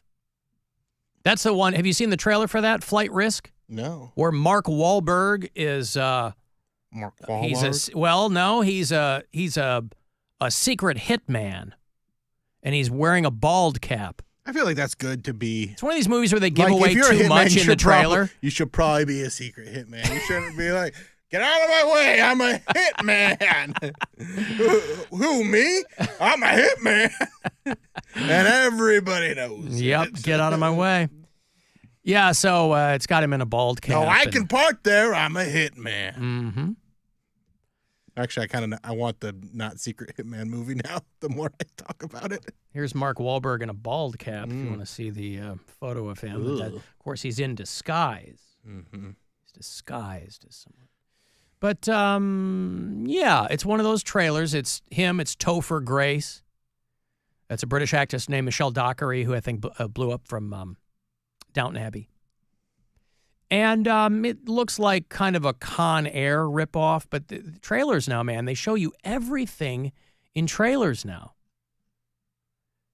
And so by the time, I guess they really want people to know whether or not they want to go see a movie. They're What's it called? Flight Risk. It's going to be in theaters on October the 18th. And I think maybe production studios now are like, we really want people to know what they're in for before they drop $11 on a ticket or whatever. So this trailer, if you've seen it, they give away a lot. I mean, they give away like the major plot point of the movie. And so I guess they have to figure, well, if these are people you want to see act and pretend to see other people, you'll go see this movie. But provided you can make money on a movie, all is forgiven. Like the Mel Gibson stuff is way in the past. Dayton is Slim Jim City. ConAgra Foods has a massive plant there that produces all the Slim Jims. Well, I guess Gem City sounds a little slicker than Slim Jim City. Slim Jim City. Yeah. What do they say, Bill? Step into a Slim Jim? No, snap. I'm sorry? Snap. Snap. Snap into a Slim Jim. Because they snap when you All buy right. Alan Dick from Dayton is definitely an energy vampire. Well, he's our own little Colin Robinson here on the Alan Cox Show. Alan, I believe it. I had a girl try to suck the life out of me at University of Dayton back in 1996. I want to high-five you right now. Yep, you do. I think I understand what that person is trying to say. I totally get what they're talking about. Yeah. And so that's Gem. You're thinking of the Nicki Minaj Gag City tour. not Gem City. Jim Caviezel was struck by lightning during the filming of the first one, apparently lesson not learned.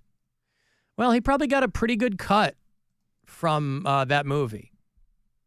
I can't imagine people were lining up to play Jesus for Mel Gibson. Maybe they were. This is 20 years ago. They probably were. Yeah. But I just feel like if you're going to pay, if you want people to come see it, he probably cast Jim Caviezel because he was a true believer. If there were A-listers lining up to play Jesus, there's only one reason you go with Jim Caviezel. It's because you're birds of a feather.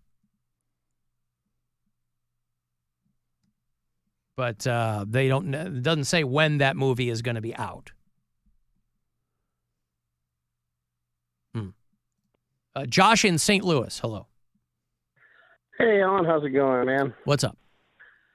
I just wanted to say that I'm not so interested in The Passion of the Christ 2 as much as I am The Passion of the Christ 3, where Jesus comes back, on the horse and kills everybody. What is that one? Revelations, baby. Oh, Yeah, and the moon was as sackcloth and the seas as blood. Yeah. Mm-hmm. Yeah. Comes back and all right, so he's looking. They got a lot of world building before they get to that one, though. Yeah. Anyway, I just wanted to say that, and then also we're forgetting about the Warcraft movie that came out a few years ago with the guy from Preacher and Tulip from Preacher that were the king and queen. Did you guys ever see that show? I tried to watch that. I didn't see that. And it did not grab me because I never played World of Warcraft, so. But it does remind me of the Dungeons and Dragons movie with Chris Pine, and that was way better than it had to be. I love that movie. Very entertaining. That was a very fun movie. And I never played D&D. Did you like that movie, dude? I compare both of those movies to each other because I think they're both silly and fun. And I don't play video games anyway, so I can enjoy it for what it is. Okay. Maybe I'll give that Warcraft movie another shot. Yeah. It's stupid and silly, but it's a lot like that D&D movie that came out where it's not really taking itself seriously. Mm-hmm. Anyway, that's all right, all I have good. to say, guys. Thank you, Have a good Josh. day. Thanks, pal. There's Josh Love in a good St. quest Louis. in a movie. Warcraft, 2016, directed by David Bowie's kid. All right, well, there you go. Yeah, I don't know. I assume that's based on World of Warcraft? Yes. Okay. Well, it's got that Paula Patton in it. She was the one that Robin Thicke was with for a long time. She's super foxy. I like her. Alan, baby. Corey Turbis Springs. Call back to Thursday, talking rom-coms. Probably like the J-Lo ones, Made in Manhattan, Wedding Planner. I mean, those are all right. She Loves Definitely Maybe with Ryan Reynolds and Rachel Weisz. Hotcha. And from a dude, if I had to throw one in, I don't know why, but P.S. I Love You. The ending with the jacket, I just started bawling for no reason. I don't know why. It came over me. Anyway, love you guys. Hate the show. Bye. Do you know P.S. When Bridget Linton was here last week, we got onto some tangent about rom-coms, which is short for what again? Romedy comedy. Romedy comedies. That's right. P.S. I Love You, if I remember correctly, was a Gerard Butler movie, but I didn't see it, and I don't remember what the premise of it was. But apparently it's making Corey in Tarpon Springs cry, sob, watching that movie.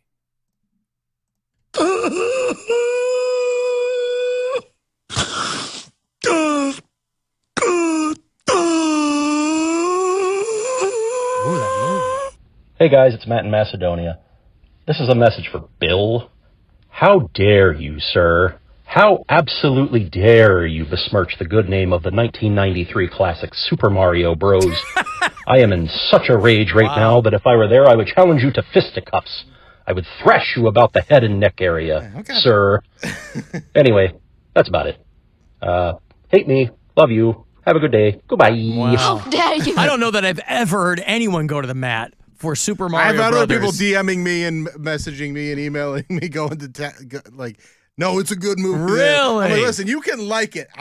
You're allowed to like it, but it is not a good movie. I've never heard anybody say they liked it. That is a bad movie. I remember that being on the shelf when I was managing Blockbuster Video, and I remember anybody who ever checked it out, I think it was new then. Yeah. Anybody who checked it out brought it back. They were like, what the hell was that? What was this?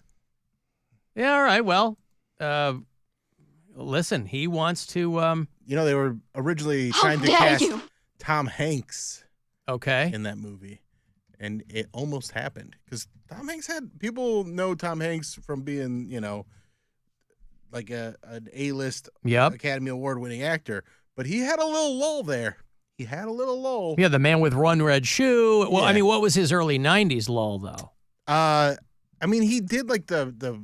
Because that's when he had Sleepless in Seattle and You Got Mail. Those were massive. You Got Mail was like 10 years or like 8 or 9 years later. But, okay. But yeah, Sleepless in Seattle was massive. But if that didn't hit, that came out and it did well. But like they were casting for this around that time. Yeah. Because it took them forever to actually make this movie. Wow. Yeah, he was almost in the Mario movie. Or Luigi? I think he was supposed to be Mario. And then went to Bob Howdy, Hoskins. Alan. It's famous Cleveland native and film actor Tommy You-Know-Who. Here's a hint. I was in Volunteers with John Candy. I'm sorry I didn't reach out sooner, but I've been busy celebrating Cody's honor as the greatest sportscaster of all time. Tom Hanks has not checked in with us in a while. Wow. He has not checked in with us in some time. When did Pancake leave the show? Like 3 years ago? He's big timing us. No, it was earlier this year, but it feels like 6 months. 6 months. Yeah. It's been a long 6 months. Since March. Yeah. But Tom Hanks has not checked in a while. And we'd love to hear from him again. He's still an A-lister. I don't care what you say. Nice, great. I'm going to take a break here. Hey, Sesanta. They're doing round 2 of the Sesanta Tour. Maynard Keenan is going to turn 61 next spring. And so Primus and Pussifer and A Perfect Circle are all going to do the show. All on stage at the same time. Oh, it'll be a cacophony of music and fun. They have set the Cleveland date for next May 25th at Blossom. So you'll be sitting on these tickets for a minute, but you'll have them. We'll do those coming back. Anything else you need, text me 35192, and we'll be back. It's the Ellen Cox Show. Everywhere on our free iHeartRadio app or whatever smart device you have. Just tell me to play the Alan Cox Show on iHeartRadio. From the Mr. Hero Waffle Doodle, Weather Center. WMMS Weather.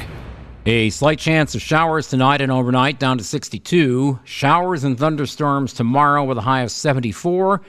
Mostly cloudy Wednesday, maybe some rain, a high of 76.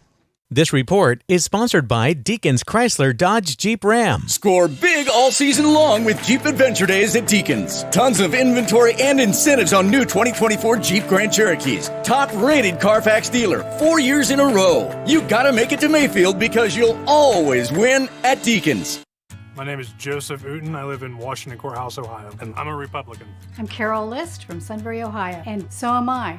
My name's Jackie L. Cooper. I live in the great city of Hillsboro, Ohio, and I'm a Republican, too. But this year's Senate election isn't about party. For me, it's about who works for Ohio. Sherrod Brown supported law enforcement and led the fight against fentanyl. Sherrod Brown stood up to China to protect Ohio jobs. He worked with Democrats and Republicans to strengthen the border. And Sherrod stood up to presidents of both parties to protect Ohio workers. That's leadership. I may not agree with him on everything, but there's no doubt who Sherrod Brown puts first. That's Ohio. I'm voting for the person, not the party. I might be a Republican, but I'm voting for Sherrod Brown. I'm a Republican, but I'm voting for Sherrod Brown. I'm a Republican, but I am voting for Sherrod Brown. I'm Sherrod Brown running for Senate. I approve this message.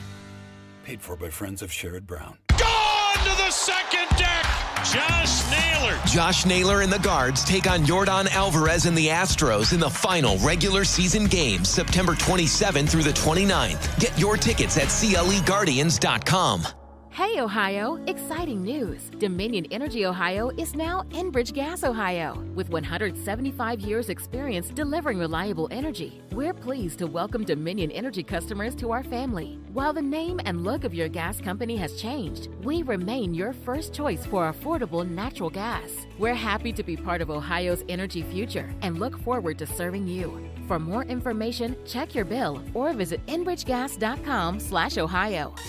Bored with the same old night out? Come have a ball at Penn's Mechanical Company. We're not just old school games, we're a playground for grown-ups.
It is Volume 2. They did this last year when Maynard Keenan turned 60. Theoretically, they had so much fun, they're going to do it for his 61st. Jesus, Maynard is 61. Oof. Primus, Pussifer, and A Perfect Circle. 2 of the 3 Maynard Keenan projects, all on stage at the same time. Oh, it's going to be a scene, man. Next spring, you'll have these for a minute. Sunday, May the 25th. They just announced the tour and all the dates that go with it. They're going to play out at Blossom, livenation.com. It's got the details for you. And my first pair this week for you, for Se Santa. Good luck, caller 10. 216-578-1007 or 800-348-1007. Pro tip, if a cop pulls you over and they hear you listening to this, they're probably just going to let you go. Because, you know, they figured you suffered enough. The Ellen Cox Show. On 100.7 WMMS. Because you know I'm all about that vape, air bubbles. I'm all about that vape, air bubbles. I'm all about that vape, air bubbles. I'm all about that vape, vape. Yeah, it's pretty clear that I'm a huge douche. I like to vape it. They say it's better for you. I'm so addicted, it's attached to my face. I get to smoke inside all the cool places. Vape News Magazine under my coffee pot. Caffeine and nicotine, my blood's about to clot. My face be dazzled. Vape game online, every flavor, yeah, I got 'em from vanilla to sweat sock. Yeah, my mama, she told me you're not allowed to smoke inside. Yeah, vape it. Yeah, vape it. So I gotta vape stuff my middle finger in her eye. Yeah, vape it. Yeah, vape it. Some call them E6, but I hate. Did we do a video for this? We sure did. Yeah. Man, I got to dig that up. Is it on the Alan Cox Show YouTube channel? It sure is just all about that vape, and it got a lot of views. And yeah. That Erica Lauren, she got some chops, boy. Yeah, but it was because all these people. Yeah, it's got 84,000 views 9 years ago. Jeez. Yeah, We've been right. doing this a long time. Well, that's when that song was a big deal. And we upset a lot of people that vape. Yeah, well, so what? Yeah, but that was back when people thought vaping was cool. Mm-hmm. Anyway, people in Rocky River are not too pleased because the city council passed a vaping ban on public property. You know, this was the big promise of vaping. They're like, oh, well, you know, smoking. Who wants to be around that? But you can be around people who are vaping with their, you know, little pacifiers or whatever. Public property. No parks, no sidewalks. You can't even vape on the sidewalk anymore. What is Rocky River coming to? My goodness. City Council. This has got to make vapors in Rocky River just red with anger. We didn't have enough vapes and you're using a pen in the video. I forgot about that. Yeah, right? Yeah. Well, just using ballpoint pens. Yeah. Yep. It's called suspension of disbelief. Mm-hmm. Little props. Yep. It's fun times. Good times. We had a videographer. Yeah. We had green screens, production people. It was a lot of fun. City council legislation outlawing smoking and vaping on all public property in the city there of Rocky River. And if people who like to vape had any lung capacity, they'd probably be screaming about this. And I think a lot of this, too, it's coming because of the legalization of pot. That's what it is. Vaping has been around for quite some time now, but they're basically trying to do a one-size-fits-all. They're like, yeah, now that anybody can walk around and smoke weed, because everywhere now smells like weed, they're like, we're just going to scoop everybody up. They're going to say you can't do this anymore. The ban makes it a minor misdemeanor. What does that involve? Like a couple $100 fine? Yeah, probably something. Okay. Like that. Well, how much is it worth to you? And what are the chances you're going to get scooped up? I mean, if you're minding your business and you're vaping in a Rocky River park, they have about a dozen of them probably. What are the chances? And this is what everybody does if they want to walk on the razor's edge, right? You got to figure, what's the likelihood? It's why people speed. It's why people drive drunk. Now, obviously, there are varying degrees to which you can really hurt other people, but you're not really, in most situations, going to hurt someone else if you're vaping in a park. You might just get a little whiff of the cloud. Like, well, right. Stinky. And I'm sure that legislatively it rises to the level of a public nuisance, but whatever. Any property owned and managed by the city of Rocky River, you cannot light up or vape any tobacco or marijuana products. What about crack?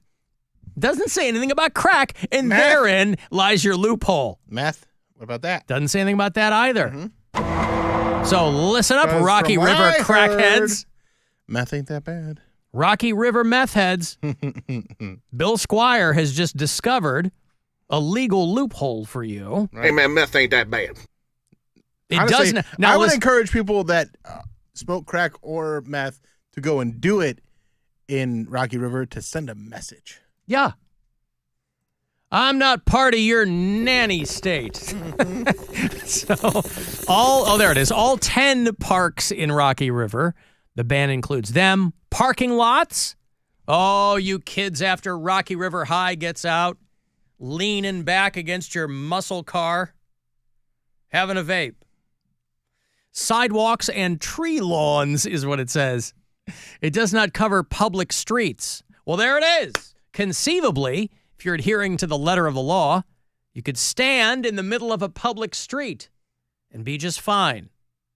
You don't want to stop traffic or anything, but let's say that's a certain time of day or night, and you're on a public street in Rocky River, and there's no traffic at all, and you're standing in the middle of the street firing up your vape. According to this, Rocky River PD can't just pull up and tell you, hey, put that out. Because they can't tell you, hey, you got to do that on the sidewalk. Say, what's banned over there? Hey, I'm going to need you to move over to the tree lawn. Banned over there too. I am exercising my legal right to vape in the middle of the street. That's right. You can be fined up to $150. Oh, that's nothing. It's like a traffic ticket. The mayor, a woman named Pamela Bobst, must sign the legislation. P-Bobst is still the mayor? Double R Mayor P-Bobst must sign the legislation before it can go into effect. So she hasn't signed it yet. Don't sign it.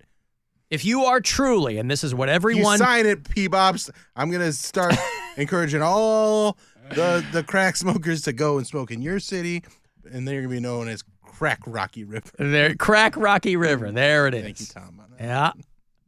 So, listen, neither Bill nor I live in Rocky River, but we each live adjacent to Rocky River. We're on the other side of it. He lives in Lakewood. Yeah. I live in Bay Village.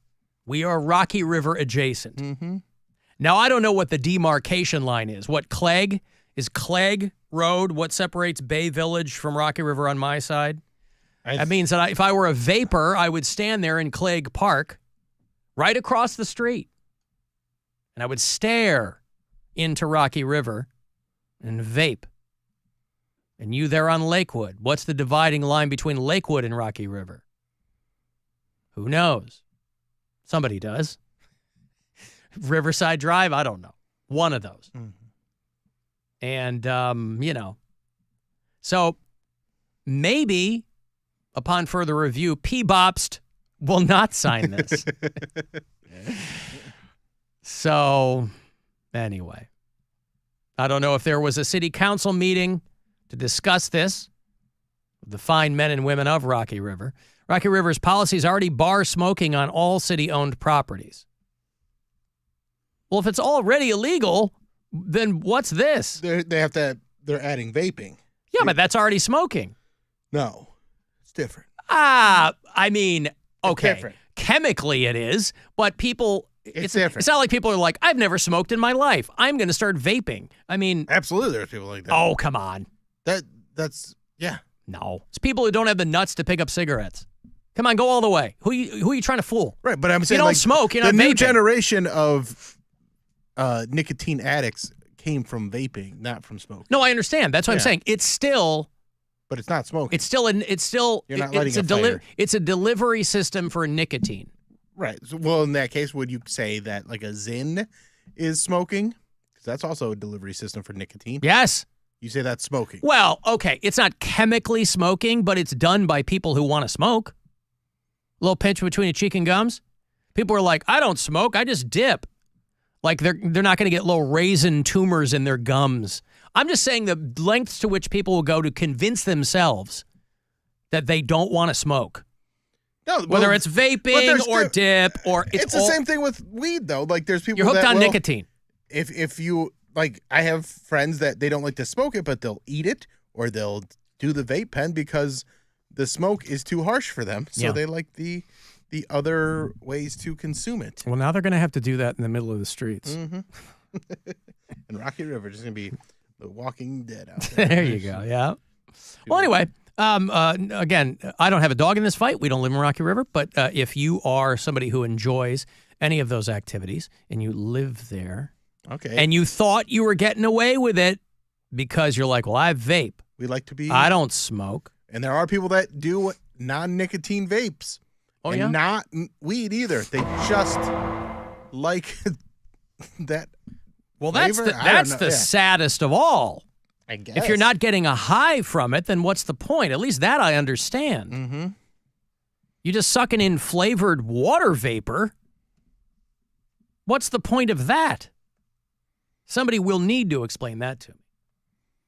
Getting high at whatever level you want to do it, smoke and vape it, whatever you want to do. I'm all in favor of that. But like, oh no, this has got nothing in it. It's just like it's like you're putting your face over a pot of water that's boiling. Oh, I just like the steam in my face. I mean, it is good for your pores. Don't get me wrong. Hey, Bill. Hey, Al. Hate the show. Thank you, sir. Hi, Bill from Lakewood. Hi there, Bill from Lakewood. Hello. Between Lakewood and Rocky River, I've never seen two cities that have the most ordinances in the whole world. They come up with these silliest ordinances you can think of. And then you're going to find this shocking. If you argue hard enough, you get a variance. So, they'll start doing, the vape store parking lot. They'll get a variance so you can vape in the parking lot. Yeah, but they have to. But they have to make accommodations for businesses, don't they? Like Rocky River throws these things out in Lakewood. Yeah. Somebody throws up a $3 million mansion. Hey, you can't do this and that. Oh, but here we'll give you a variance. I see. So it's money talks, and I'm sure if you pay enough. But it's Bay Village is pretty bad too, isn't it, Al? Well, it's technically a dry town, but just south of the railroad tracks is Westlake, so it's not like you got to go that far. They're like, there's no bars in Bay. I'm like, yeah, okay, well, there's 13,000 people there. All you got to do is cross the street and you're in Westlake. You're fine. Right. Yeah. Right, but it's like they give fuel to the nosiest, pickiest neighbor. The one lady in the article said, well, I'm walking down the sidewalk and, I can smell that vape. Yeah, we can smell your breath, lady. You smell like cats, ma'am. I still thought air was free, but now she has her own air to breathe. Well, listen, I don't think anybody should be. I think people should be cognizant of what's going on around them. In general, I got a problem with people's lack of situational awareness. But to your point, if it's some old lady bitching and moaning just because she doesn't like it, that's a different thing. Right. Yes, you're gonna smell. Like I said, everywhere now smells like weed. Now that doesn't bother me. But, if I'm walking around downtown with my 8-year-old and she's like, oh, what is that? Then my brain goes to a different place. But I take your point, Bill. Well, as everyone says, you got to get out of the bubble in Rocky River to, actually live real life. I hear that so much. I'll tell you what. I had that on a pillow in my house, Bill. I hear so much. I'll send you a Rocky River T-shirt with that. Hey, there you go. Hey, I'm rocking Perry Thank you, today. Bill. All right, guys. Have a good one. Later. You're rocking what today? Perry. My girlfriend got me a Perry Pirates shirt. Oh, yeah? Out by the nuclear plant? Yep. They glow when they play? I don't think so. Oh. They're not that close to it. That's more Fairport Harbor. Oh, pardon me. Hey, Chris. Hey, so I just got some input on the non-nicotine, non-weed vapes that you were like, I need some information on this. Yeah, let me know. So me and my wife both quit smoking actual cigarettes. I switched to vaping like regular nicotine vape. She switched to the zero nicotine vapes. Did that for about a month to get over the hand-to-mouth sensation. Okay. But wasn't getting the nicotine. So then she got over the hand-to-mouth sensation, and she just quit vaping and smoking altogether. But she used the zero nicotine one as a bridge between smoking cigarettes and ultimately quitting. So she didn't want to like opt for the gum because she liked the motion.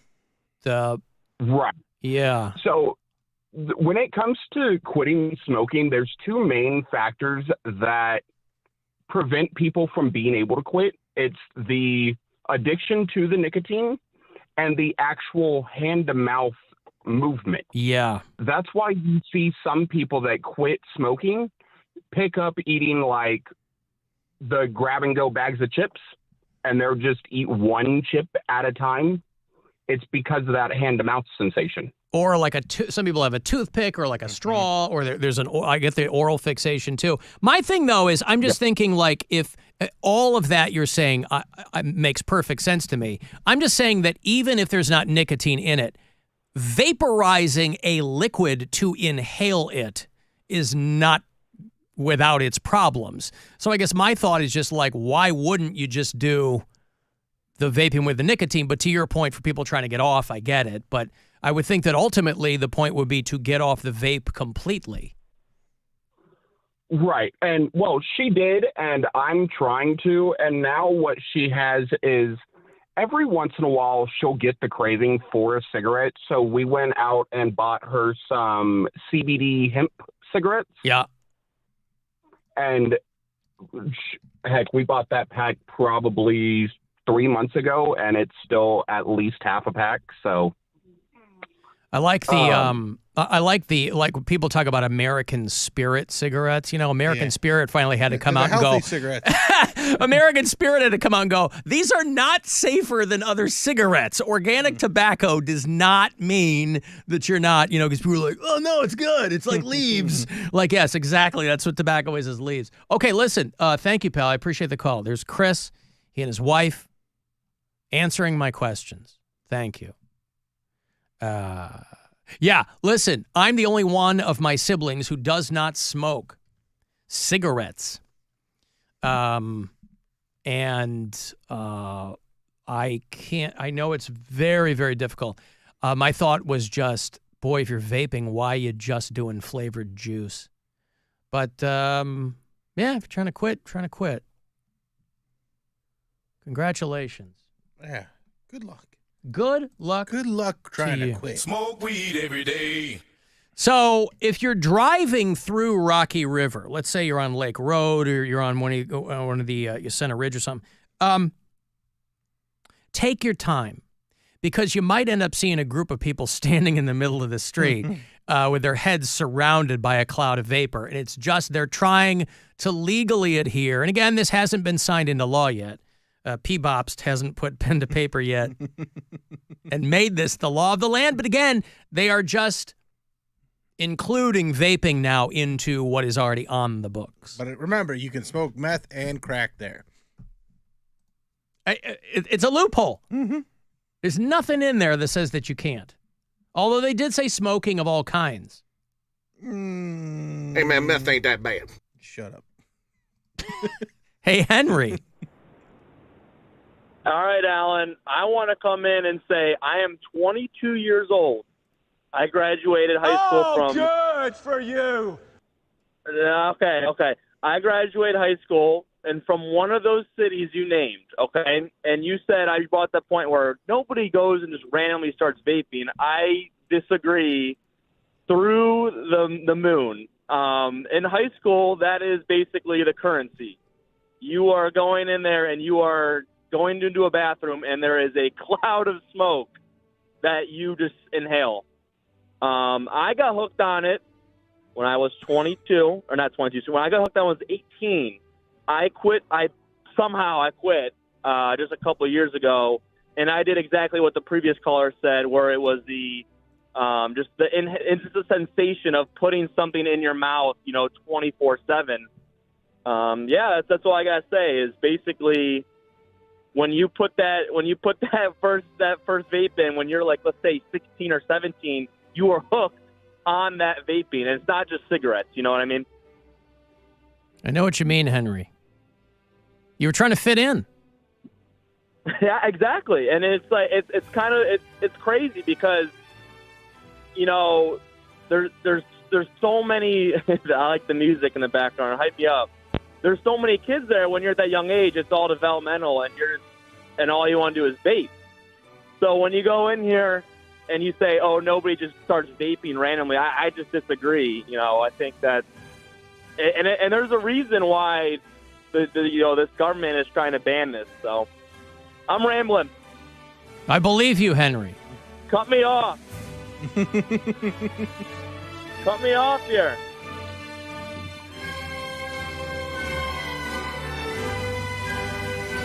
We going into war right now. Oh, Henry. He's like, you hang up. No, you hang up. You hang up. Okay, well, count of three, and we'll hang up at the same time. No, you hang up. No, you hang up. Oh, Henry and I talking dirty to each other. And I got to go to a break. We're just edging right there. All right. Al, what about cookouts at the public parks in Rocky River? Oh, grilling outside band too? That makes smoke. Oh, you got it. That's another loophole. Just smoke at your cookouts. They'll never smell it. They'll go, no, it's coming from my grill. Oh, what are you, grilling passion fruit burgers over there? Why does it smell like fruit? All right, I got to take a break. Want to text for anything? 35192, AlanCoxShow.com. If you need to email and want to watch live, go to our YouTube channel. It's the Alan Cox Show on 100.7 WMMS. And everywhere you go on our free iHeartRadio app. We got stuff. You want stuff. Win stuff. This week at WMMS.com. Register to win a pair of tickets to Say Santa 2.0, May 25th at Blossom. Say Santa 2.0 features Primus, Pussifer, and A Perfect Circle, all on stage at the same time celebrating Maynard James Keenan's 61st birthday. Get more info and register to win at WMMS.com. Your afternoon drive is brought to you by the Ken Ganley Auto Group. Shop over 10,000 vehicles online at KenGanleyAuto.com. Hey guys, it's Mary. I am almost always a bowl person when it comes to my Chipotle order, but with the smoked brisket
Buzzard. The home of the Buzzard. Buzzard.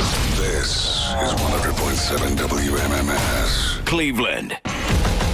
Have you ever been impregnated with excitement? Well, it looks like you're showing. Welcome back to your new daddy, Alan Cox. On WMMS.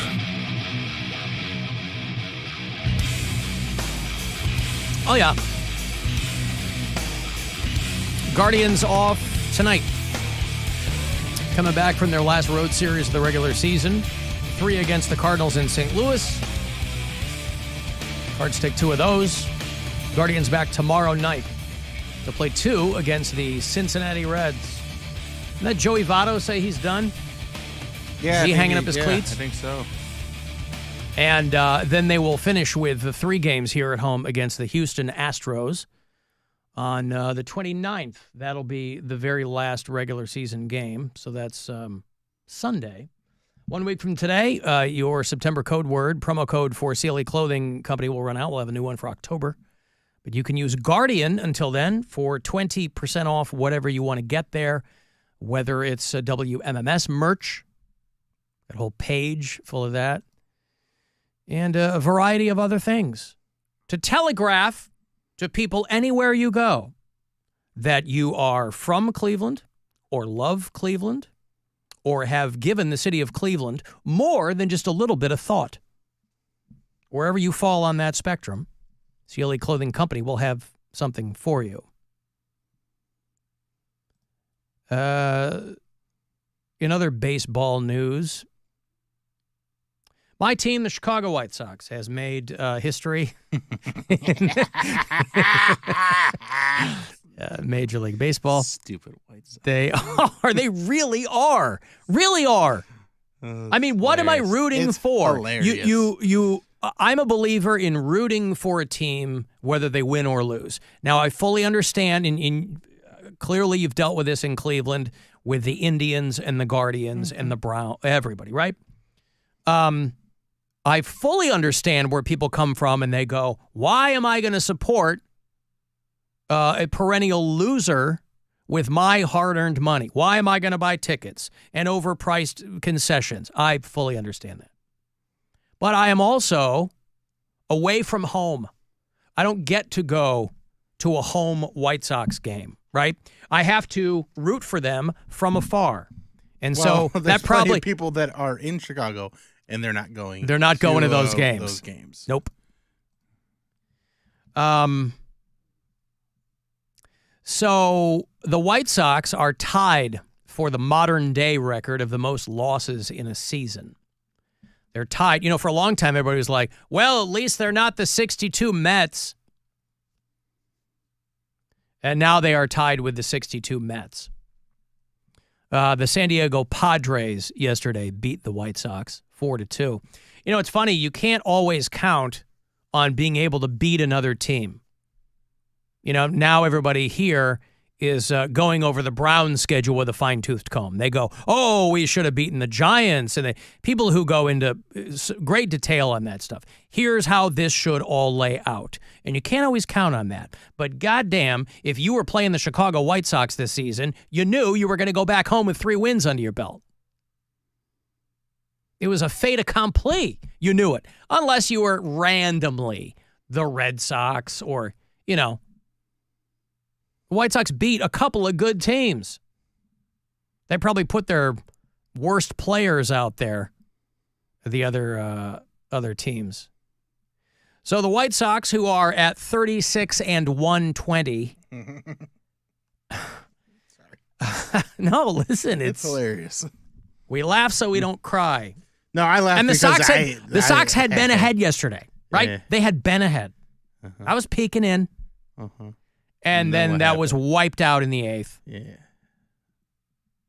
So yesterday, now on Saturday, the White Sox had tied the American League record of 119 losses that had been set by the Tigers in 2003. Now the overall, don't laugh too hard, the overall major league record for losses is the Cleveland Spiders. What year? 1899. They won 20 and 134. 25 years ago. Yeah. That's why they have to, the dubious distinction of being the most losses in modern day record keeping. But the Cleveland Spiders in 1899 went 20 and 134. They probably had to have games that were canceled because the sun went down in probably. the 1899 yes, season. Absolutely. You know how they say, well, in today's dollars, it would be this much. In today's wins and losses, White Sox probably stink more than the 1899 Spiders.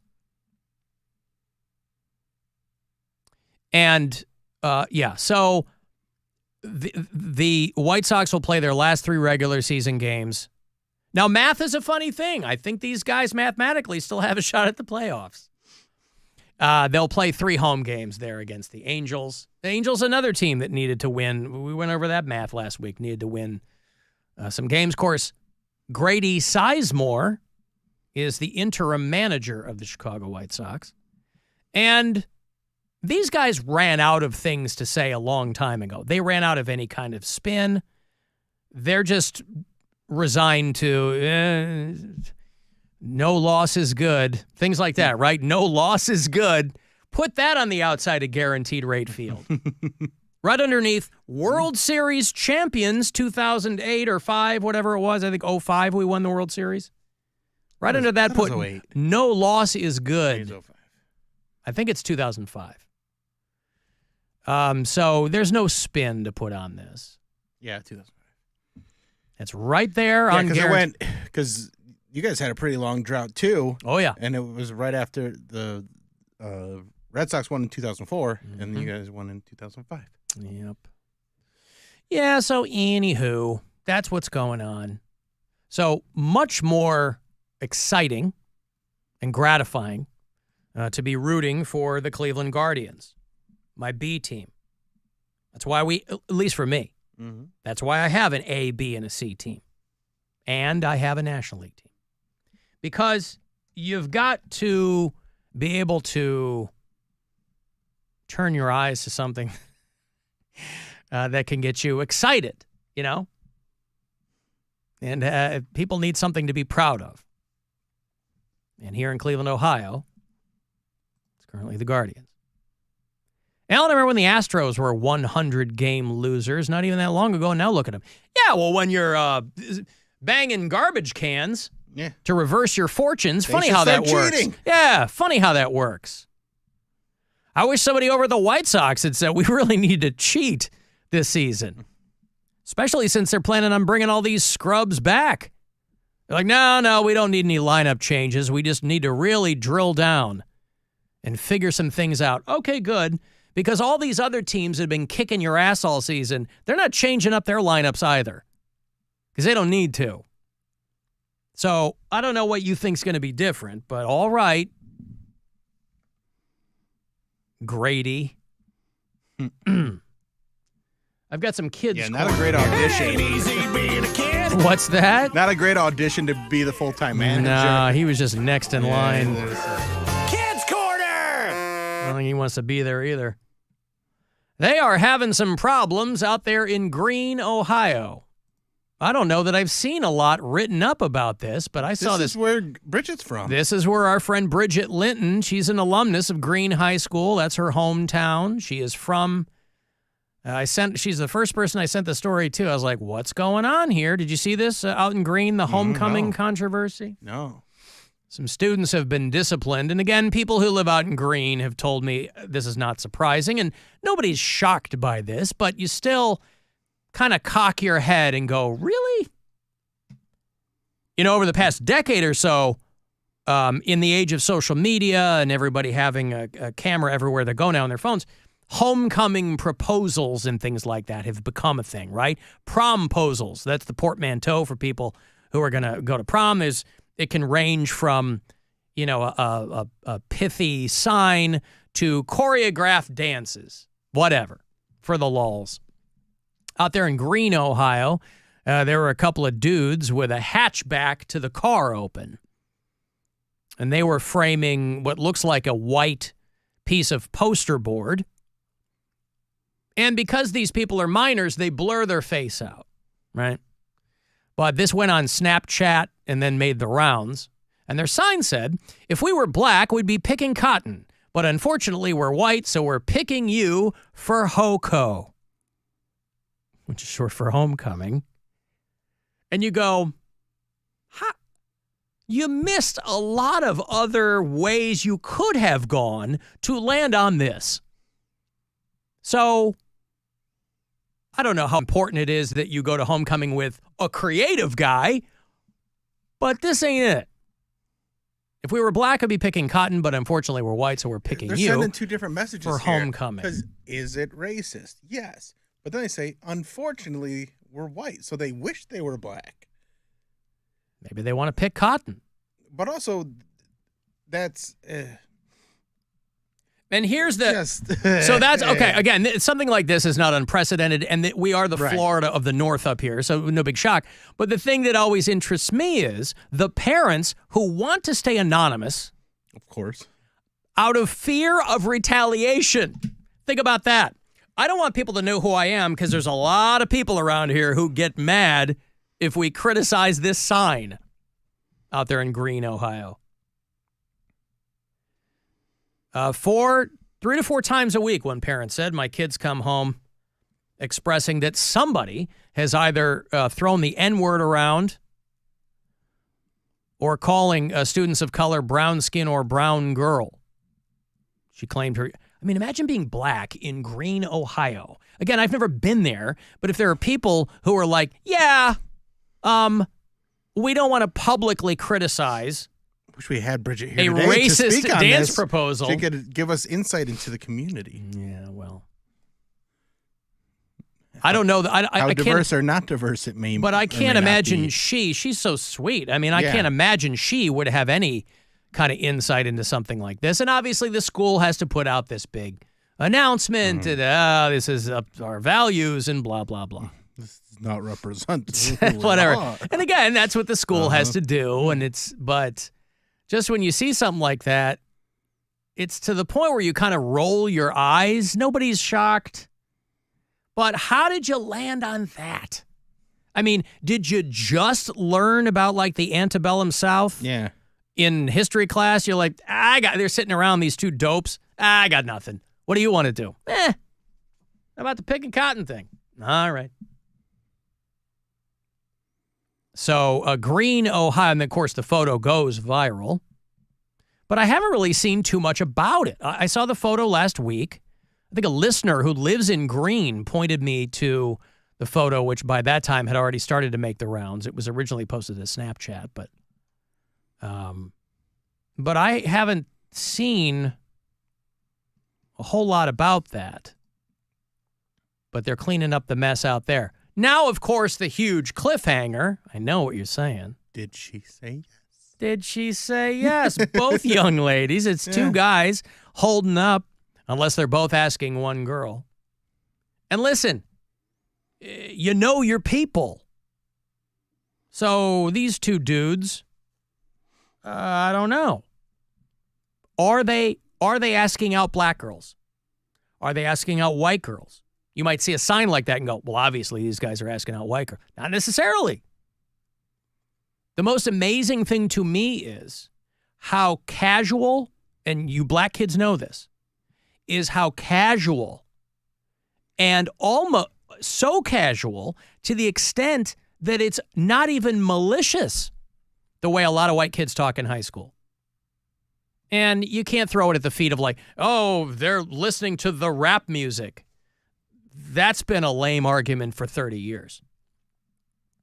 I mean, the lengths to which regular kids talk like this, and it doesn't even cross their minds. Like, it's not like I guarantee these two kids are like, oh, is homecoming gonna conflict with our KKK meeting? It's not like that. So nobody's really shocked. But did these girls say yes? And do you want to be seen with these guys? Right. Again, their faces are blurred, so you don't know who they are. Mm-hmm. But word's going to get around. I'm sure in the community they all know. Let me guess. Caden and Braden. Am I anywhere close? Tyler and Kyler. So, yeah, out there in Green. Of course, the first person I thought of was our own Bridget Linton because that's her hometown and alma mater, and that can't make you feel good if you're from there. Also in Kids Corner, the Octo Mom is a grandmother. Remember the Octo Mom? Oh, yeah. Wow. This is the woman who about 10 years back, she already had a few of her own kids, and then she had artificial insemination or IVF or something, and she gave birth to the first surviving octuplets in history. So they called her the Octo Mom. I mean, this happened. I feel like this happened It's like 15 years ago. right after I got to Cleveland and we were talking about the Octo Mom, and everybody gave me a hard time. This is a woman who had plastic surgery because she wanted to look like Angelina Jolie. Did it work? Enough. Enough. Some people you look at and you go, I don't know who your doctor was. This woman, you look at her and you go, all right, I get it. I see what she was trying to do. Now, after she went viral for this, there was a fallow period for her, and she ended up kind of like, pre-OnlyFans. She was doing, naked whack-off videos. And that's where I fell in love with her. And everybody gave me a hard time because I said, hey, I don't know if you've seen this Octo Mom masturbating in the bathtub video, but I'm all in. I'm a big, big fan. She's 49 now, and if you follow her on social media, you would be among 252,000 people who do. One of her 10 sons just had a baby. She's, of course, a mother of 14. She already had 6 children when she had the octuplets. And sure, that'll blow you out. That's why if you watch that bathtub video for a certain amount of time, you noticed that the longer she was in there, how quickly the water level went down. Displacement. Archimedes would be proud. That water's got to go somewhere. So anyway, she's a grandmother.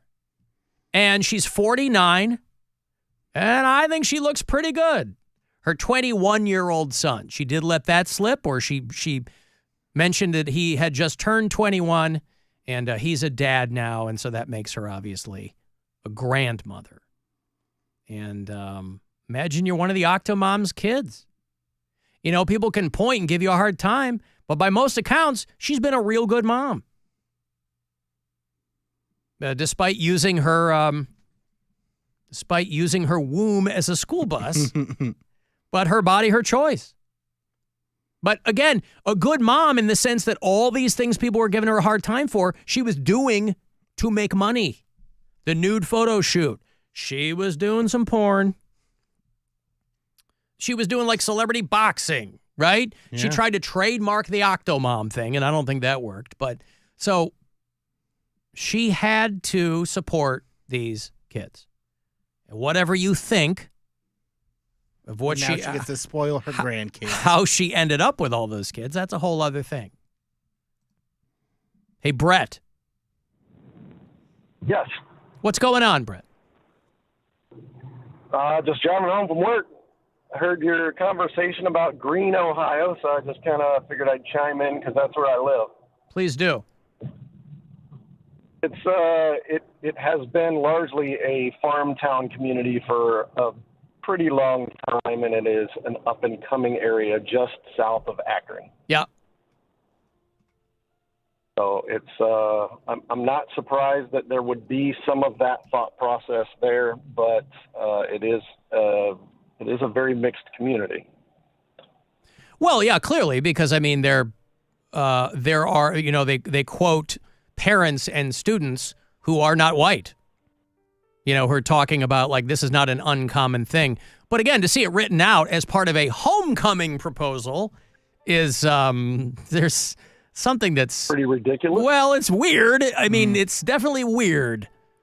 There's probably black kids at that school that thought it was hilarious, because, like, kids of a certain age, there's a weird kind of, because everybody is together, they're not It's hard to describe. A lot of Not times as sensitive to it. Yeah, a lot of times it's the adults who get a full head of steam, and understandably. But so you're from Green, Brett, or that's where you live? That's where I live. Yeah. Didn't grow up too far from there, though. Mm-hmm. So.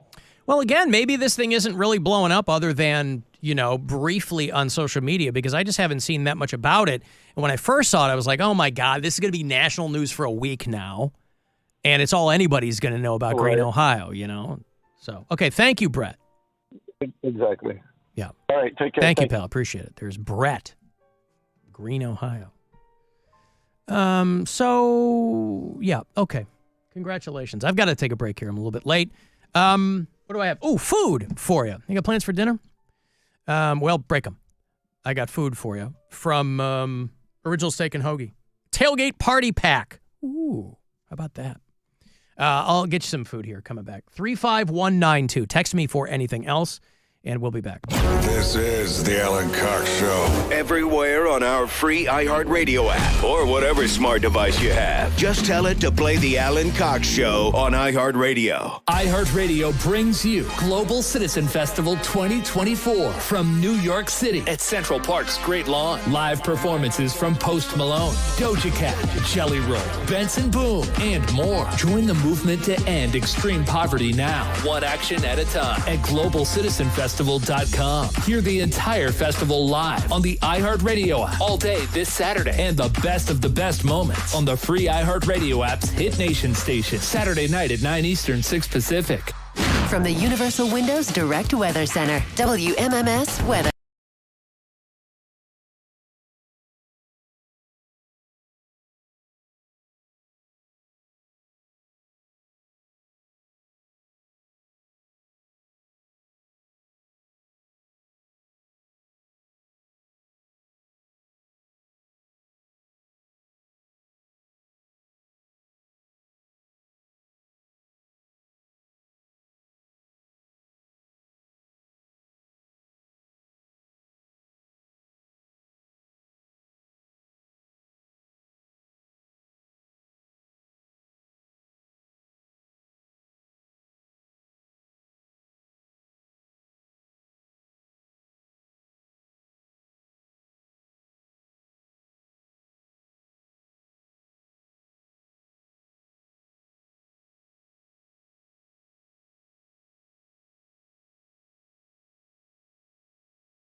People are talking about women's basketball just because of one single game. I just come here to play basketball every single day. Clark and Reese have changed the way we consume women's sports. Listen to The Making of a Rivalry, Caitlin Clark versus Angel Reese on America's #1 podcast network, iHeart. Open your free iHeart app and search The Making of a Rivalry, Caitlin Clark versus Angel Reese, and start listening. Oh yeah! It's time to give stuff away. Time to give stuff away. All right, if you're feeling peckish, I got a tailgate party pack for you from the original Steaks and Hoagies. Fresh cut fries, 4 delicious, authentic, big, delicious cheesesteaks and hoagies. Real shaved ribeye from Philly to the land. There's a location near you. You can order online too. Steaksandhoagies.com. Tailgate party pack for you. Caller 10. Grab some napkins. 216-578-1007 or 800-348-1007. To all our men and women in uniform, I've been a lifelong fan, 20 years in the military, come back, and to find your afternoon show is horrible.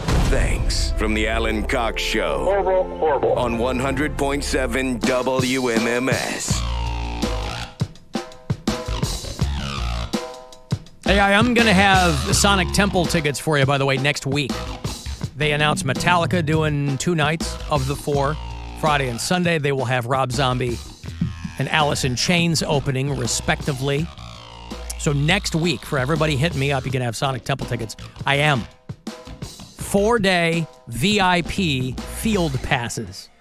That is May 8th, 9th, 10th, and 11th at Crew Stadium down there in Columbus. So yes, I will be hitting you up with Sonic Temple tickets next week. Art and Music Festival. It's not just music. Hey, Doug. Yes. What's up? What's up, man? So this is the first time I called in your show, Alan. I've been listening for a few weeks now, and I'm kind of impressed by things.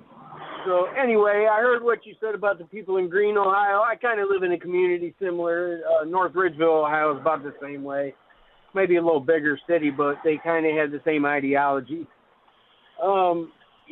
I look at things and I see how, the vice presidential candidate and the president uses racism and fear-mongering to try to motivate people to vote for people. And it isn't hard to wonder where these kids are coming up with things like that because, the adults are doing it. You think that the kids in high school are paying attention to what the presidential candidates are doing? No, he's more so than what we think, because what they're doing is they're getting onto their alternate websites and stuff like that, and they're influencers, and those people are the ones that are making it the connection to the kids through their video game mics and stuff like that. But yeah, I have 4 teenagers. I guess going back to the beginning of what you were saying, Doug, I'm curious how Kamala Harris is stoking fears of... No, I think he's talking about... Trump. Oh, J.D. Trump. Vance. Oh, Yeah, I Trump see. and J.D. I Vance, see. yeah. Oh, he said vice... Didn't they just I say see. that migrants were eating people's dogs and cats? Yeah. I mean, it's ridiculous, man. I'm white. I'm 50. I work in manufacturing, and you know what? That dude's off his rocker, man. I'm sorry. Well, I think part of it, can't do too, again, I get where you're coming from, Doug. I just think that it's kind of what I was alluding to before, is it's like, the further you get away from huge historical events, and we're all guilty of it, the further you get away from it, obviously, the less it means to you, right? People don't feel... people have to be reminded of things like the Holocaust and things like that. And so I think of kids now who don't have any kind of sense. They were born after 9/11. So it's like to make a joke about that, they wouldn't even think twice about it because it's not malicious. Right. It's just it's not on their radar. It isn't tied to the event. Yeah, it's not on their radar. Emotions aren't tied to the event. And so I think, in the break here, and people text me, they're like, there's black kids in Greene who think this kind of stuff's hilarious, so they wouldn't give it a second thought. I fully understand that. Like, it's not on their radar. They're going to school with these kids. I guess in my brain, I go, how did you arrive at this, though? Right. Yeah, it's weird. I don't know. it's just so prevalent now, you know, and it just seems like, you know, over the last 8 years, for some reason, people just think it's okay to be racist, you know, and it really sucks because a lot of those things, this is just my own personal experience. You know, a lot of these people I love, they're my family, they're my friends, you know. Yeah, of course. And yet, for some reason, they were able to get twisted in a way that I would have never seen coming. That I probably would have fought for somebody, for someone to call them racist, and now that's just all I see, you know, and it sucks. It does. We've all been exposed to that too in our families in one way or another. I think it's kind of fair to say because, you know, families, people who are groups of people who can be related can also be very, very different people, and not everybody's doing the same Very thing. much Okay, so. thank you, Doug. I appreciate it, pal. Thanks, Doug. No problem. You guys do a great show. Thank you, sir. I appreciate it.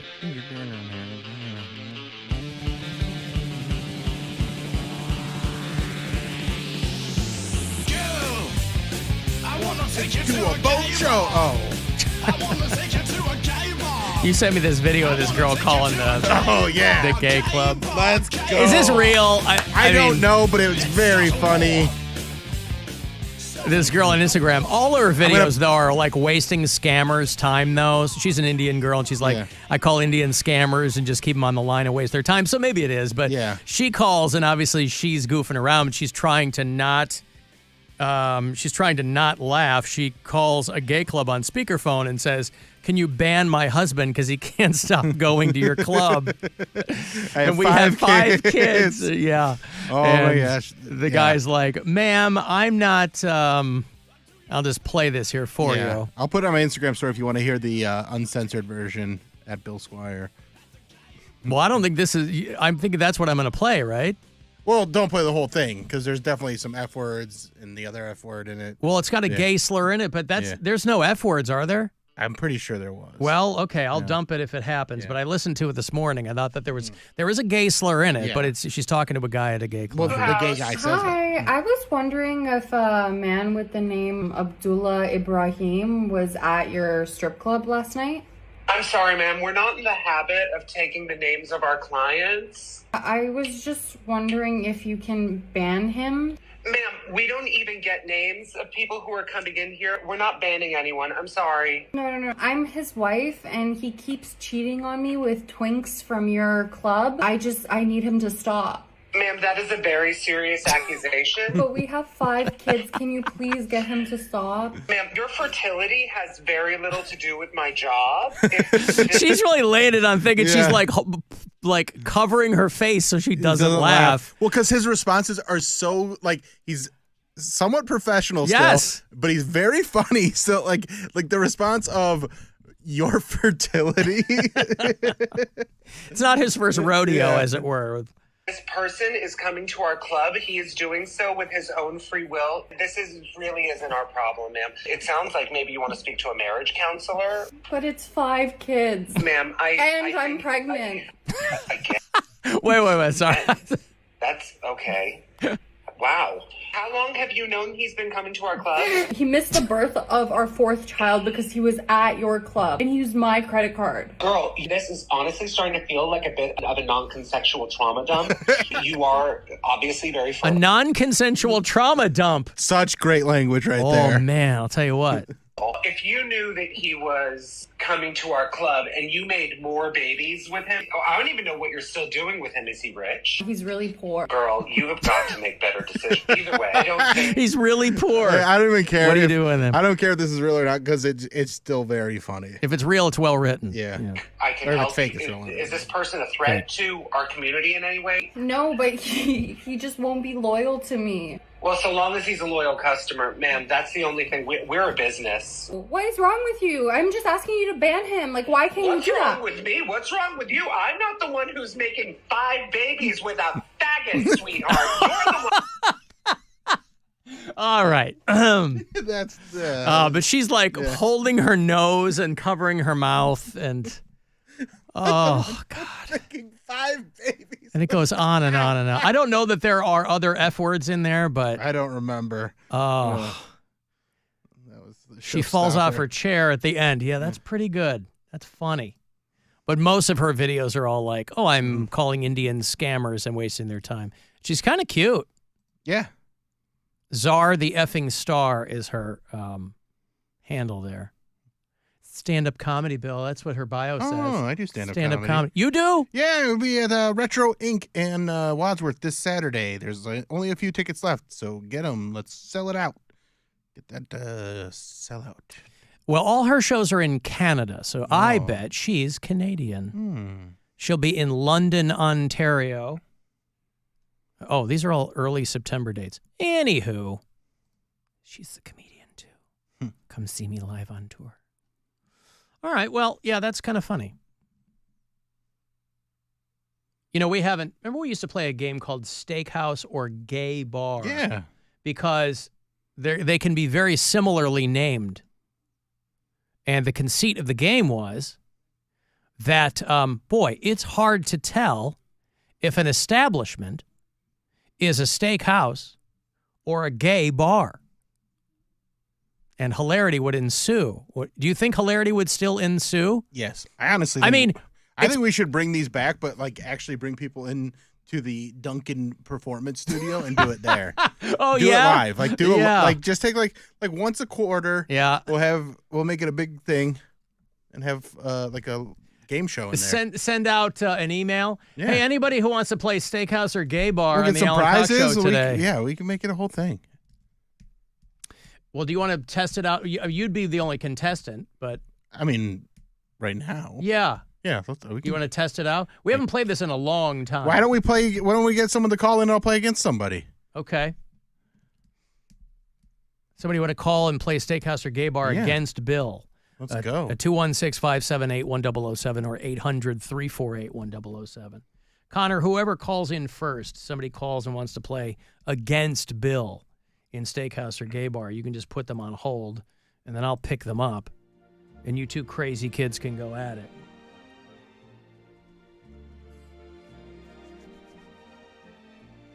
Is the phone ringing off the hook? People might not want to play. Oh, they might not want to play? Might be. Well, there are also a home. lot of people that probably haven't played this in a long time. I know. So maybe let's give them a little tease here. Give me one. Hold on. Steakhouse or Gay Bar. Yeah. All right, so yeah, the way that it works is I just give you the name of an establishment, and then you tell me. Steakhouse or a game. All right. Okay, the first place is called The Wrangler. Oh, now everybody's calling. Yeah, okay. All right. Who is this? Hello. Dustin. Who? Dustin. It is Dustin.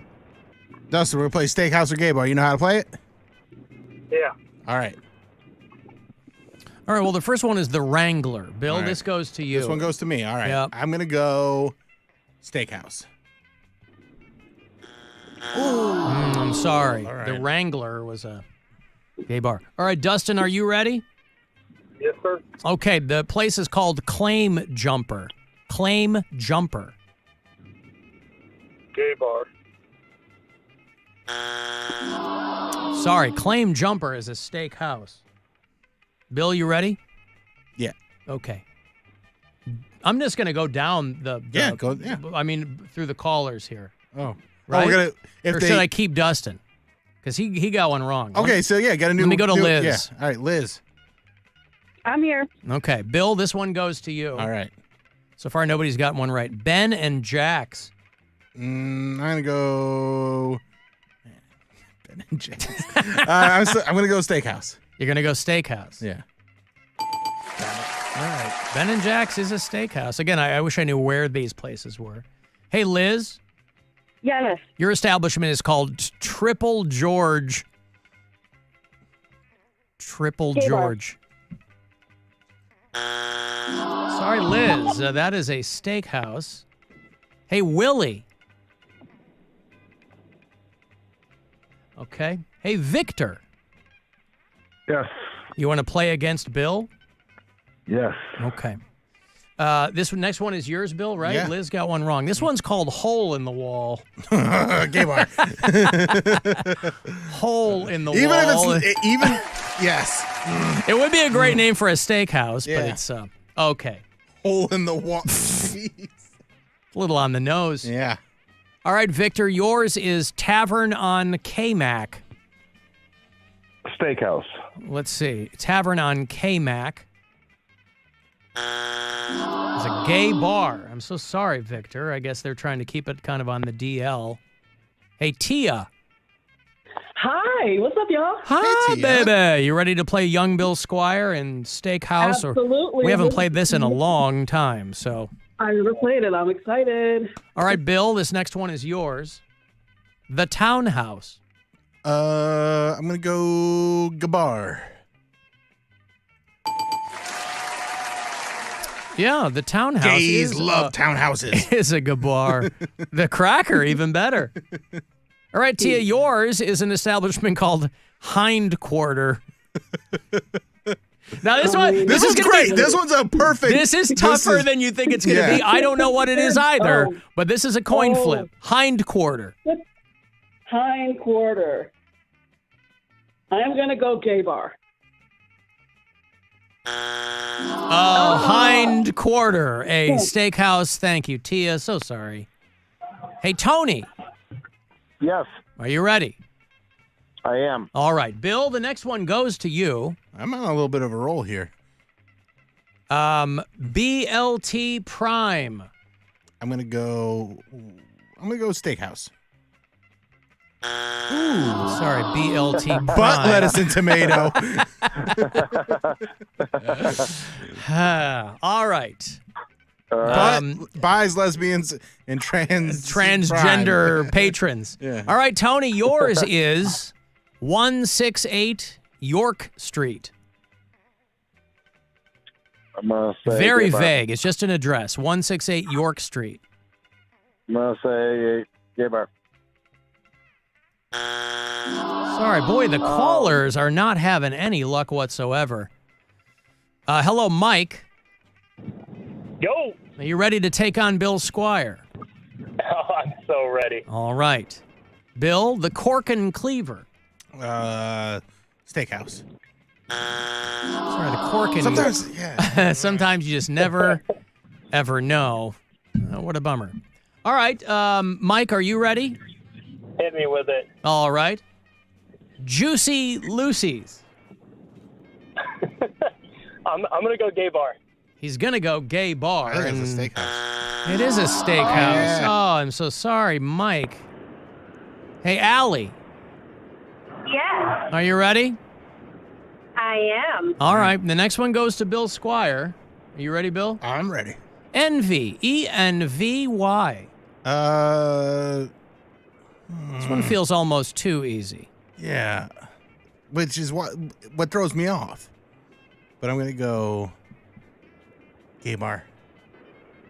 Damn it. I would have never guessed a steakhouse called Envy, but Yeah. okay. All right, Allie, are you ready? I am. Yours is the Silver Rail. Oh, that's full gay bar. Oh, it is a gay bar. Oh, That's where that the means silver Allie, foxes hang out. Allie Yeah. gets to hang on. All right, Bill. All right. The Cash in Country. 2 N's in. The Cash in Country. The cash in country. I'm going to go steakhouse. I'm so sorry. All right, Allie, your next one is called Switch. Ooh, I would have to say gay bar. Oh my goodness, Switch is a steakhouse. Somebody named a Thank you, Allie. Somebody named a steakhouse Switch. It's the hardest game in the world. What the hell is going on? Yeah, we got 100 people over there in that Duncan studio. All right. We play steakhouse or gay bar, and we can play all of them. We can play all the old games. What we had, we can accept some new drunker kid stories. Yeah, we had a ton of them. We had about, What else did we have? we had a whole bunch of I stuff. can't remember what they were. Yeah. Scooby-Doo or Politician, was that it? Politician or Scooby-Doo villain. We Yeah. played that. Yeah. Well, that's all the time we have for Steakhouse or Gay Bar. Or gay bar. Yeah. Right. All right. Well, thank you, everybody, for all of us here at Steakhouse or Gay Bar. Yes. Thank you for playing. If you've called to play, thank you so much. We've got to take a break here. If you want to text for anything, 35192, and we'll be back. The Alan Cox Show on 100.7 WMMS and everywhere you go on our free iHeartRadio app. We got stuff. You want stuff. Win stuff. This week at WMMS.com. Register to win a pair of tickets to Say Santa 2.0, May 25th at Blossom. Say Santa 2.0 features Primus, Pussifer, and A Perfect Circle, all on stage at the same time celebrating Maynard James Keenan's 61st birthday. Get more info and register to win at WMMS.com. Your afternoon drive is brought to you by the Ken Ganley Auto Group. Shop over 10,000 vehicles online at KenGanleyAuto.com. Hey, it's Bill. Dog Pound dig into Wendy's new Browns Biggie Bundle all season long. Score a junior bacon cheeseburger, 4-piece nuggets, junior fry, small soft drink, and small frosty for just $7. At least you can have that. At least you can have the Browns Biggie Bundle to be happy about. Because here we go, Brownies. Grab a $7 Browns Biggie Bundle from any participating Wendy's for a limited time. Choose wisely. Choose Wendy's. Don't miss a minute of football on Sunday. Fox Sports Radio has you covered with Red Zone Radio on the free iHeart app. This game was over. Keep track of your team, your bets, and your fantasy players. Just open the free iHeart app, search Fox Sports Radio, and start listening. iHeartRadio. And Doug. Customize and save hundreds on car insurance with Liberty Mutual. After that, you can also save me, as I'm currently hanging from the edge of a cliff. To recap, number 1, customize and save. Number 2, time allowing, save me. Shoulders separating! Only pay for what you need at LibertyMutual.com. Savings may vary. Underwritten by Liberty Mutual Insurance Company and affiliates. Excludes Massachusetts. Liberty, liberty, liberty, liberty. Kia of Streetsboro. Kia of Streetsboro.com. You might not realize it, but right now, you're driving around in one heck of a down payment. And Kia of Streetsboro is here to tell you, your current ride can get you up to $5,000 over Kelley Blue Book toward any new Kia in stock. No other Kia dealer can offer anything close to that. Bring in your trade ASAP and get up to $5,000 over KBB toward any new Kia in stock. Like a brand new Kia Forte LXS, leased for only $79 per month. That's up to $5,000 over KBB for your trade, and a Kia Forte LXS for $79 a month. Plus, Kia of Streetsboro is offering financing as low as 0%. Seize the road at Kia of Streetsboro or KiaofStreetsboro.com, where the thrill begins. Kia of Streetsboro. Kia of Streetsboro.com. Tax, title, and tags not included. 24-month lease. 10,000 miles per year. 3,000 due at inception. Rebates to dealers. See dealer for details. Navigating mental health insurance benefits can be overwhelming, but you don't have to do it alone. The Mental Health Insurance Assistance Office is here to guide you. Our expert team will help you connect with your health insurance plan to understand available behavioral health benefits. Say goodbye to frustration and hello to control over your mental well-being. Call 855-438-6442 today. Connection, opportunity, possibility. It's what we all want. Spectrum has built a world where anything is possible, with products and services designed to work better together for a seamless connectivity experience.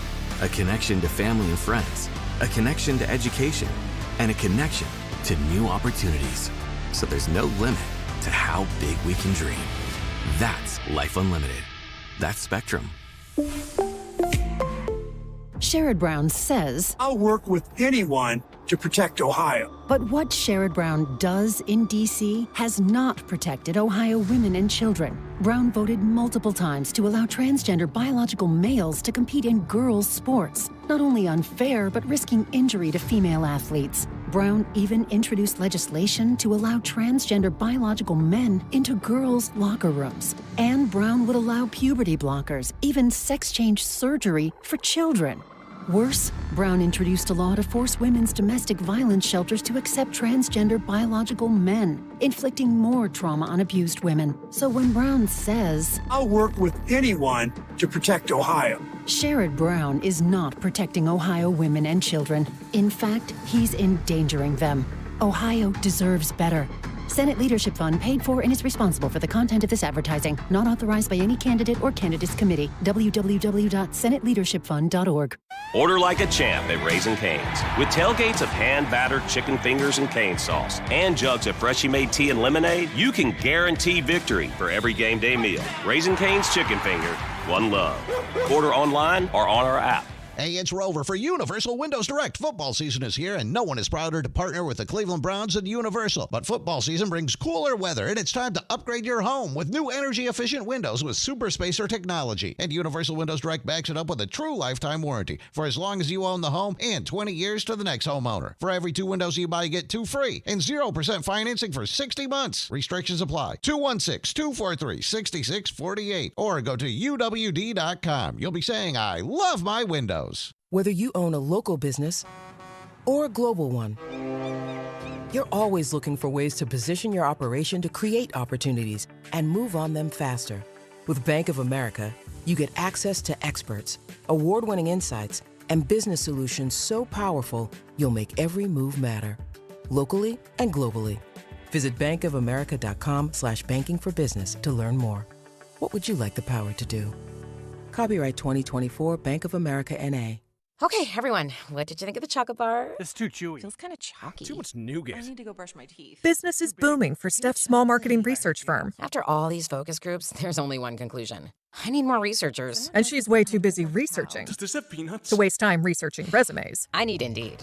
Indeed you do. Put our matching platform to work so you can spend less time searching and more time connecting with talented candidates. Visit Indeed.com/credit and get $75 towards your first sponsored job. Terms and conditions apply. They come here illegally, crossing our southern border. Then Sherrod Brown rolls out the welcome mat for them here in Ohio. Brown voted to give amnesty to 11 million illegal immigrants, including those convicted of crimes like drunk driving, aggravated assault, and child abuse. And Sherrod Brown voted 10 times to protect sanctuary cities in Ohio, which release dangerous illegals back onto the street, making Ohio's neighborhoods less safe. And while we struggle to make ends meet, Sherrod Brown is voting to give illegals taxpayer-funded benefits, like health care for illegals granted amnesty, Social Security, COVID relief checks, even a program to fly Haitian migrants into Ohio airports, all paid for by you, the taxpayer. You think you know Sherrod Brown? Well, after 31 years in Washington, Sherrod Brown's way too liberal for Ohio.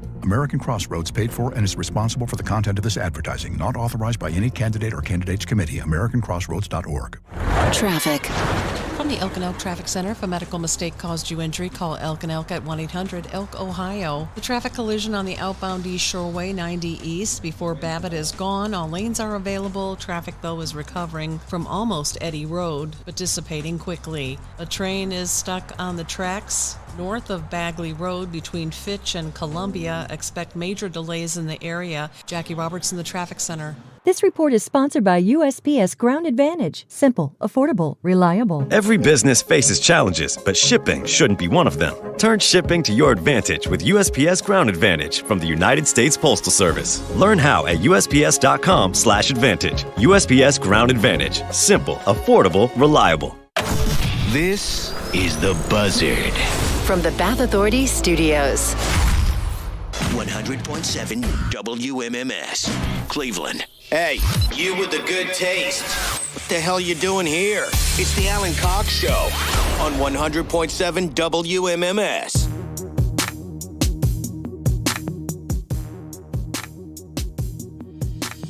They see me mowing my front lawn.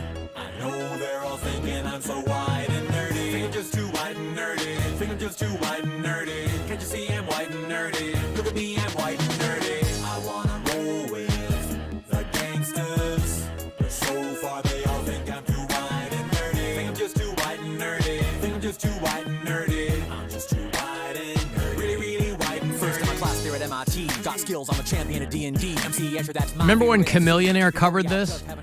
Yeah. He changed it to Ride and Dirty. Yeah. It was really good. Weird Al has already set his 2025 tour, and the tickets go on sale this Friday. He's coming to Blossom on September the 13th of next year. Bro, I'm there. Yeah. I am there. That's a Saturday? That is a Saturday, yes. Oh, my God. I saw him at the Akron Civic Theater a few years ago. Oh, God, it's almost 8 years ago now. And it was phenomenal. And I'm down to do it again.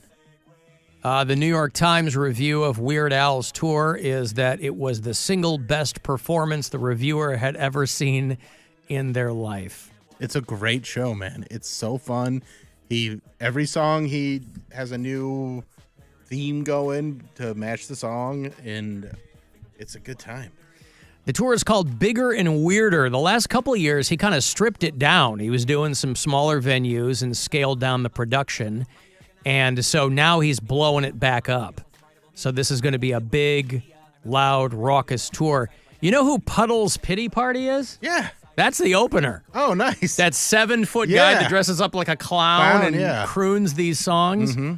If you're not hip to Puddle's Pity Party, it's really fun. It's a very LA thing, but it is very entertaining too.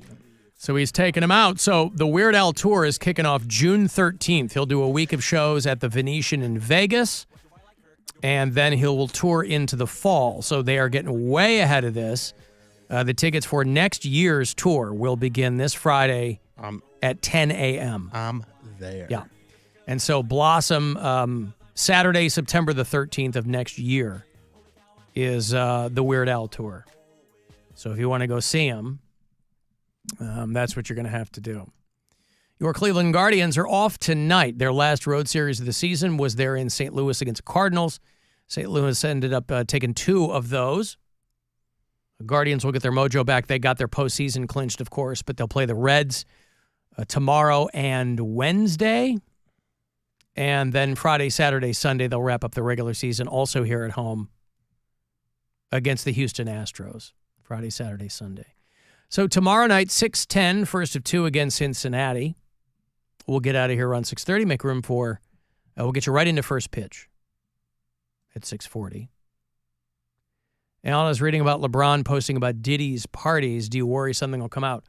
I don't worry. No, I'm not worried about that. But we were talking about this earlier, Kevin Hart being in a video of one of Diddy's parties, and there's a lot of people, because he's had a lot of people over the years come to his parties. There are a lot of people now getting either getting their story straight or, I don't know. You know, you can spin anything now. So the Kevin Hart video, it's not him with his pants around his ankles and, you know, obstructing some lady's face who's kneeling down. It's him sitting on the edge of a tub, and he's on a mic and kind of emceeing whatever's going on. And I saw Weird Al twice, once in 2010, and the same show Bill was at the Akron Civic Theater. Absolutely amazing. That's Sarah. Sarah knows what's up. Yeah, I mean, if you go way back, Weird Al's audience was primarily all dudes. Mm-hmm. But then, you know, he matured, and you'd see more women at his shows. You know, I'm always concerned that, I don't know if it rises to the level of concern, but in my mind, I'm always careful when I'm doing normal things because of this kind of story. One of the things that's always in the back of my brain is, what if I die from something absolutely normal and mundane? That would be the worst.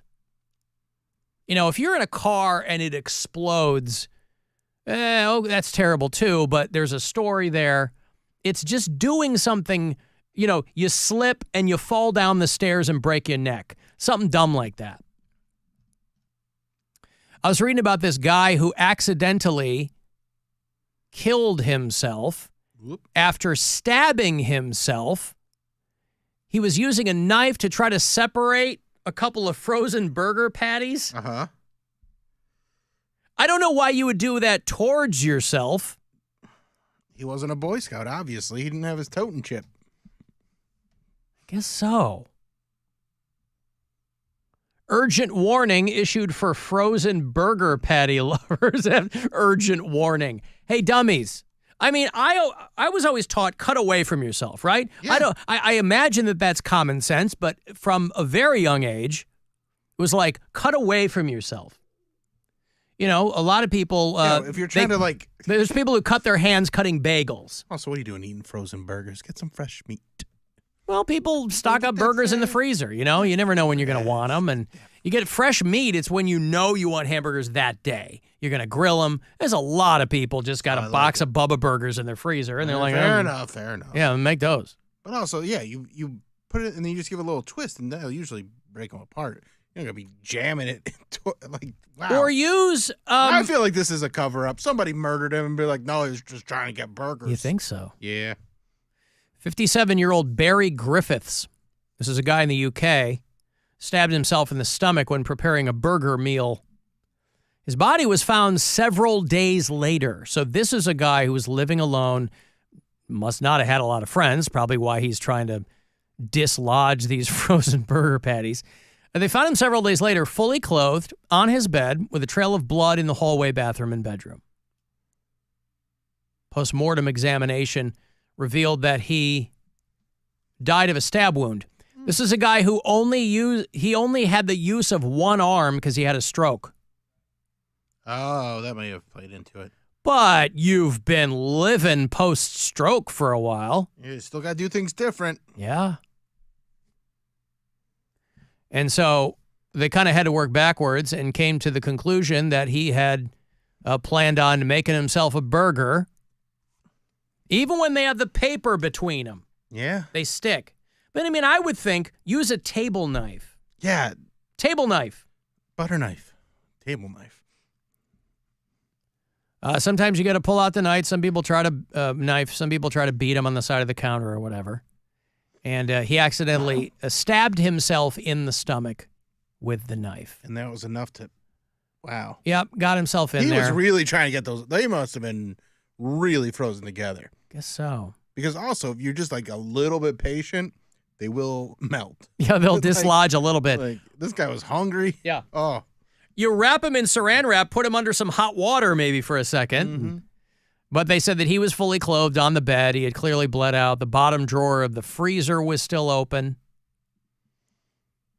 On the surface. What a way to go. That's what I'm saying. Also, like, I feel like this, like a younger, more irresponsible Bill could have died this way. That's what I'm saying. Like, to die from something mundane. I mean, this was pretty dumb. Die doing what you love, making burgers.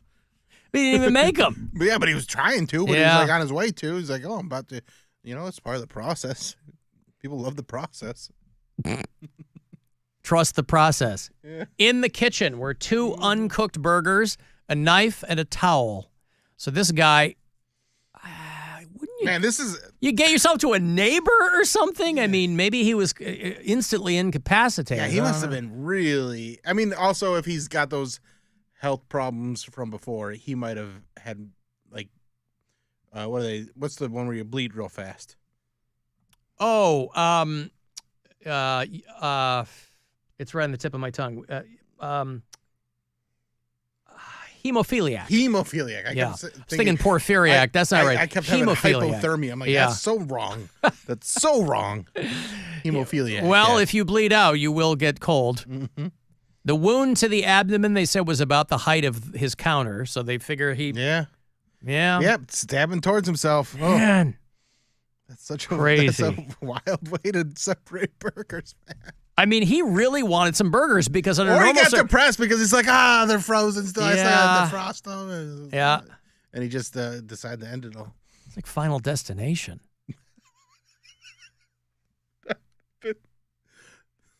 Right? Yeah. Like the stroke. You're not wrong. The stroke didn't get him. Yeah, the stroke didn't get him. He stabbed himself in the stomach. Frozen burger patties got him. Yeah. You know, I think it's funny when people are talking about all the celebrities now that are like worried about Diddy. You know who ain't worried? Who's that? You know who's gonna Trump. I guarantee you, Trump is gonna come out and go, "This guy's the best." He'll go the opposite way because that's like his thing. Yeah. Everybody else is hunkered down and they're talking. He's going to be like, Diddy's awesome. What are you talking about? I went to his parties. He's praised Diddy a bunch of times already, so yeah. Has he? Well, not like recently. But like, he's... So, we'll see. We'll see how that goes. A lot of CEOs stepping down. Yeah. Somebody had a tweet about that. They're like, I wonder if these things are connected.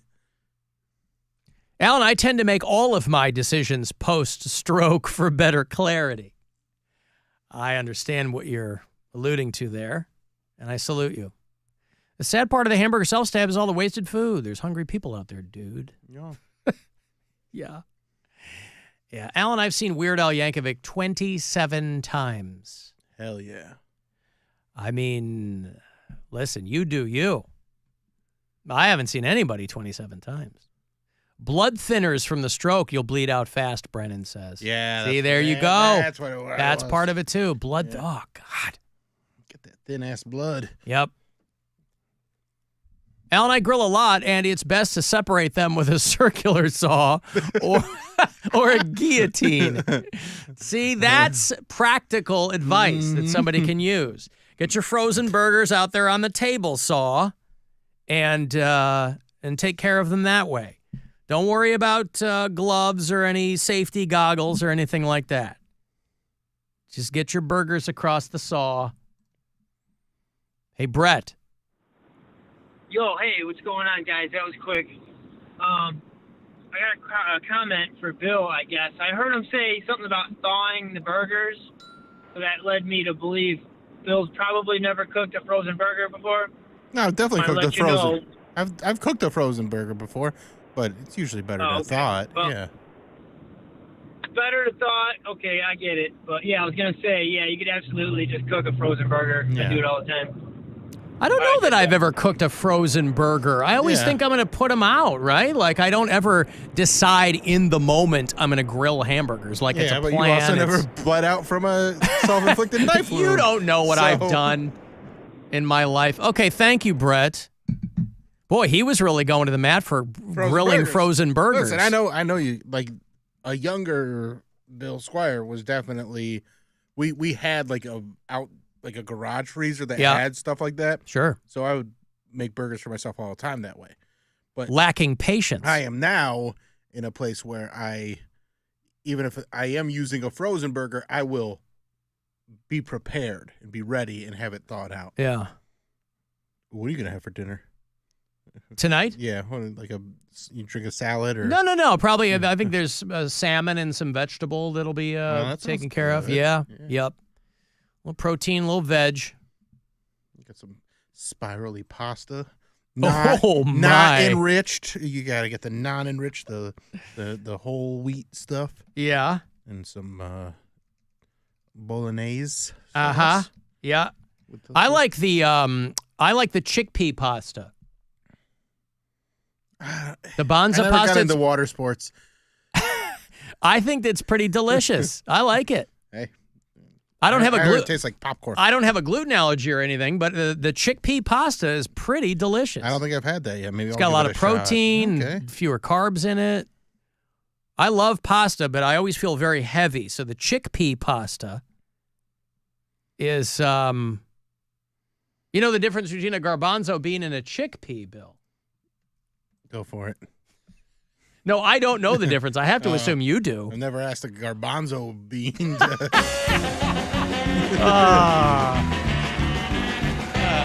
I've never let a garbanzo bean on me. Yeah. Yeah. I really should have taken it, shouldn't I? Should have taken it and run with it. Yep. Yeah, all right. Well, that's for you and your woman or just you? Just me. Table for one? Tonight, yeah. All right. She's got her daughter's got sports and stuff tonight. So I'm going to probably watch football. Yep. Hang out with Whoopsie. Maybe smoke a little marijuana. All right. In Rocky River. Right in the middle of the street. No, I'll do it in my home. Smoke weed every day. Someone gifted me some marijuana this weekend. Oh, that's the best gift of all. I'm excited to try it.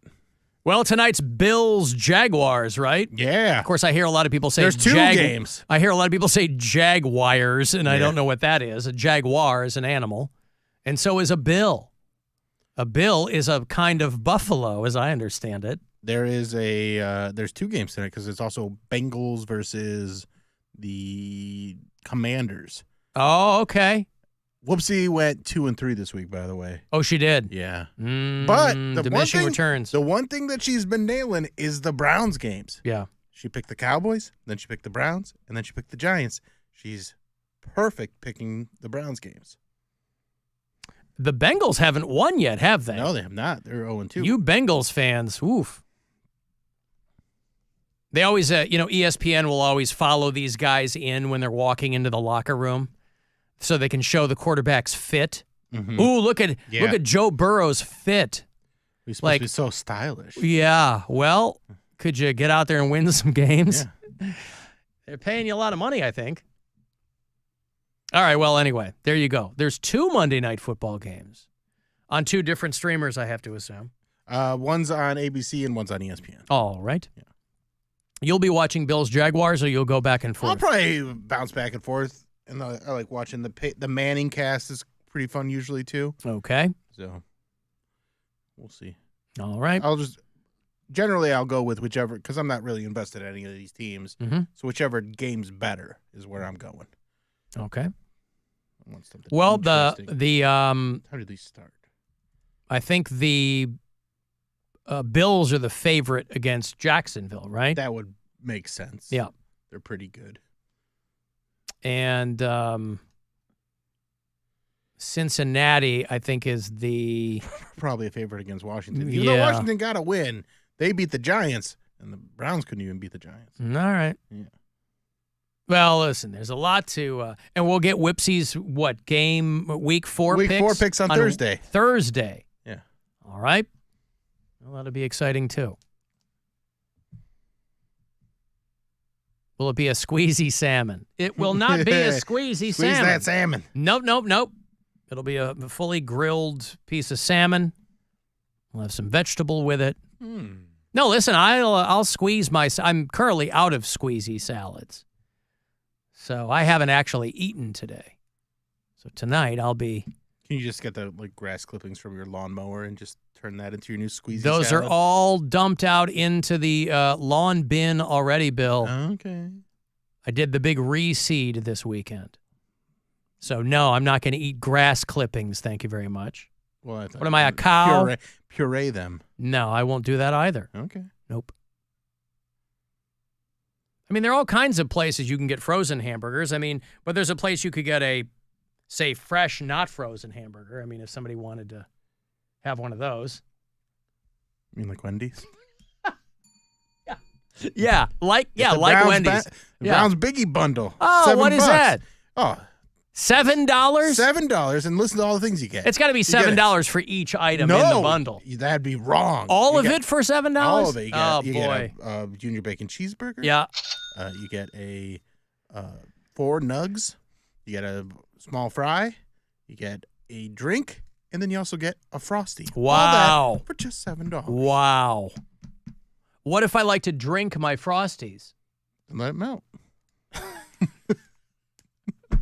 Because let it get melty. I don't want to stab myself in the stomach trying to get through that Frosty. Frosty. Yeah. Occupational hazard. Get that food home. All right, good. Well, there's your Monday Night Football. I got to take a break here. Want to get the last word in, just shoot me a text, 35192. It's the Alan Cox Show. On our free iHeartRadio app and your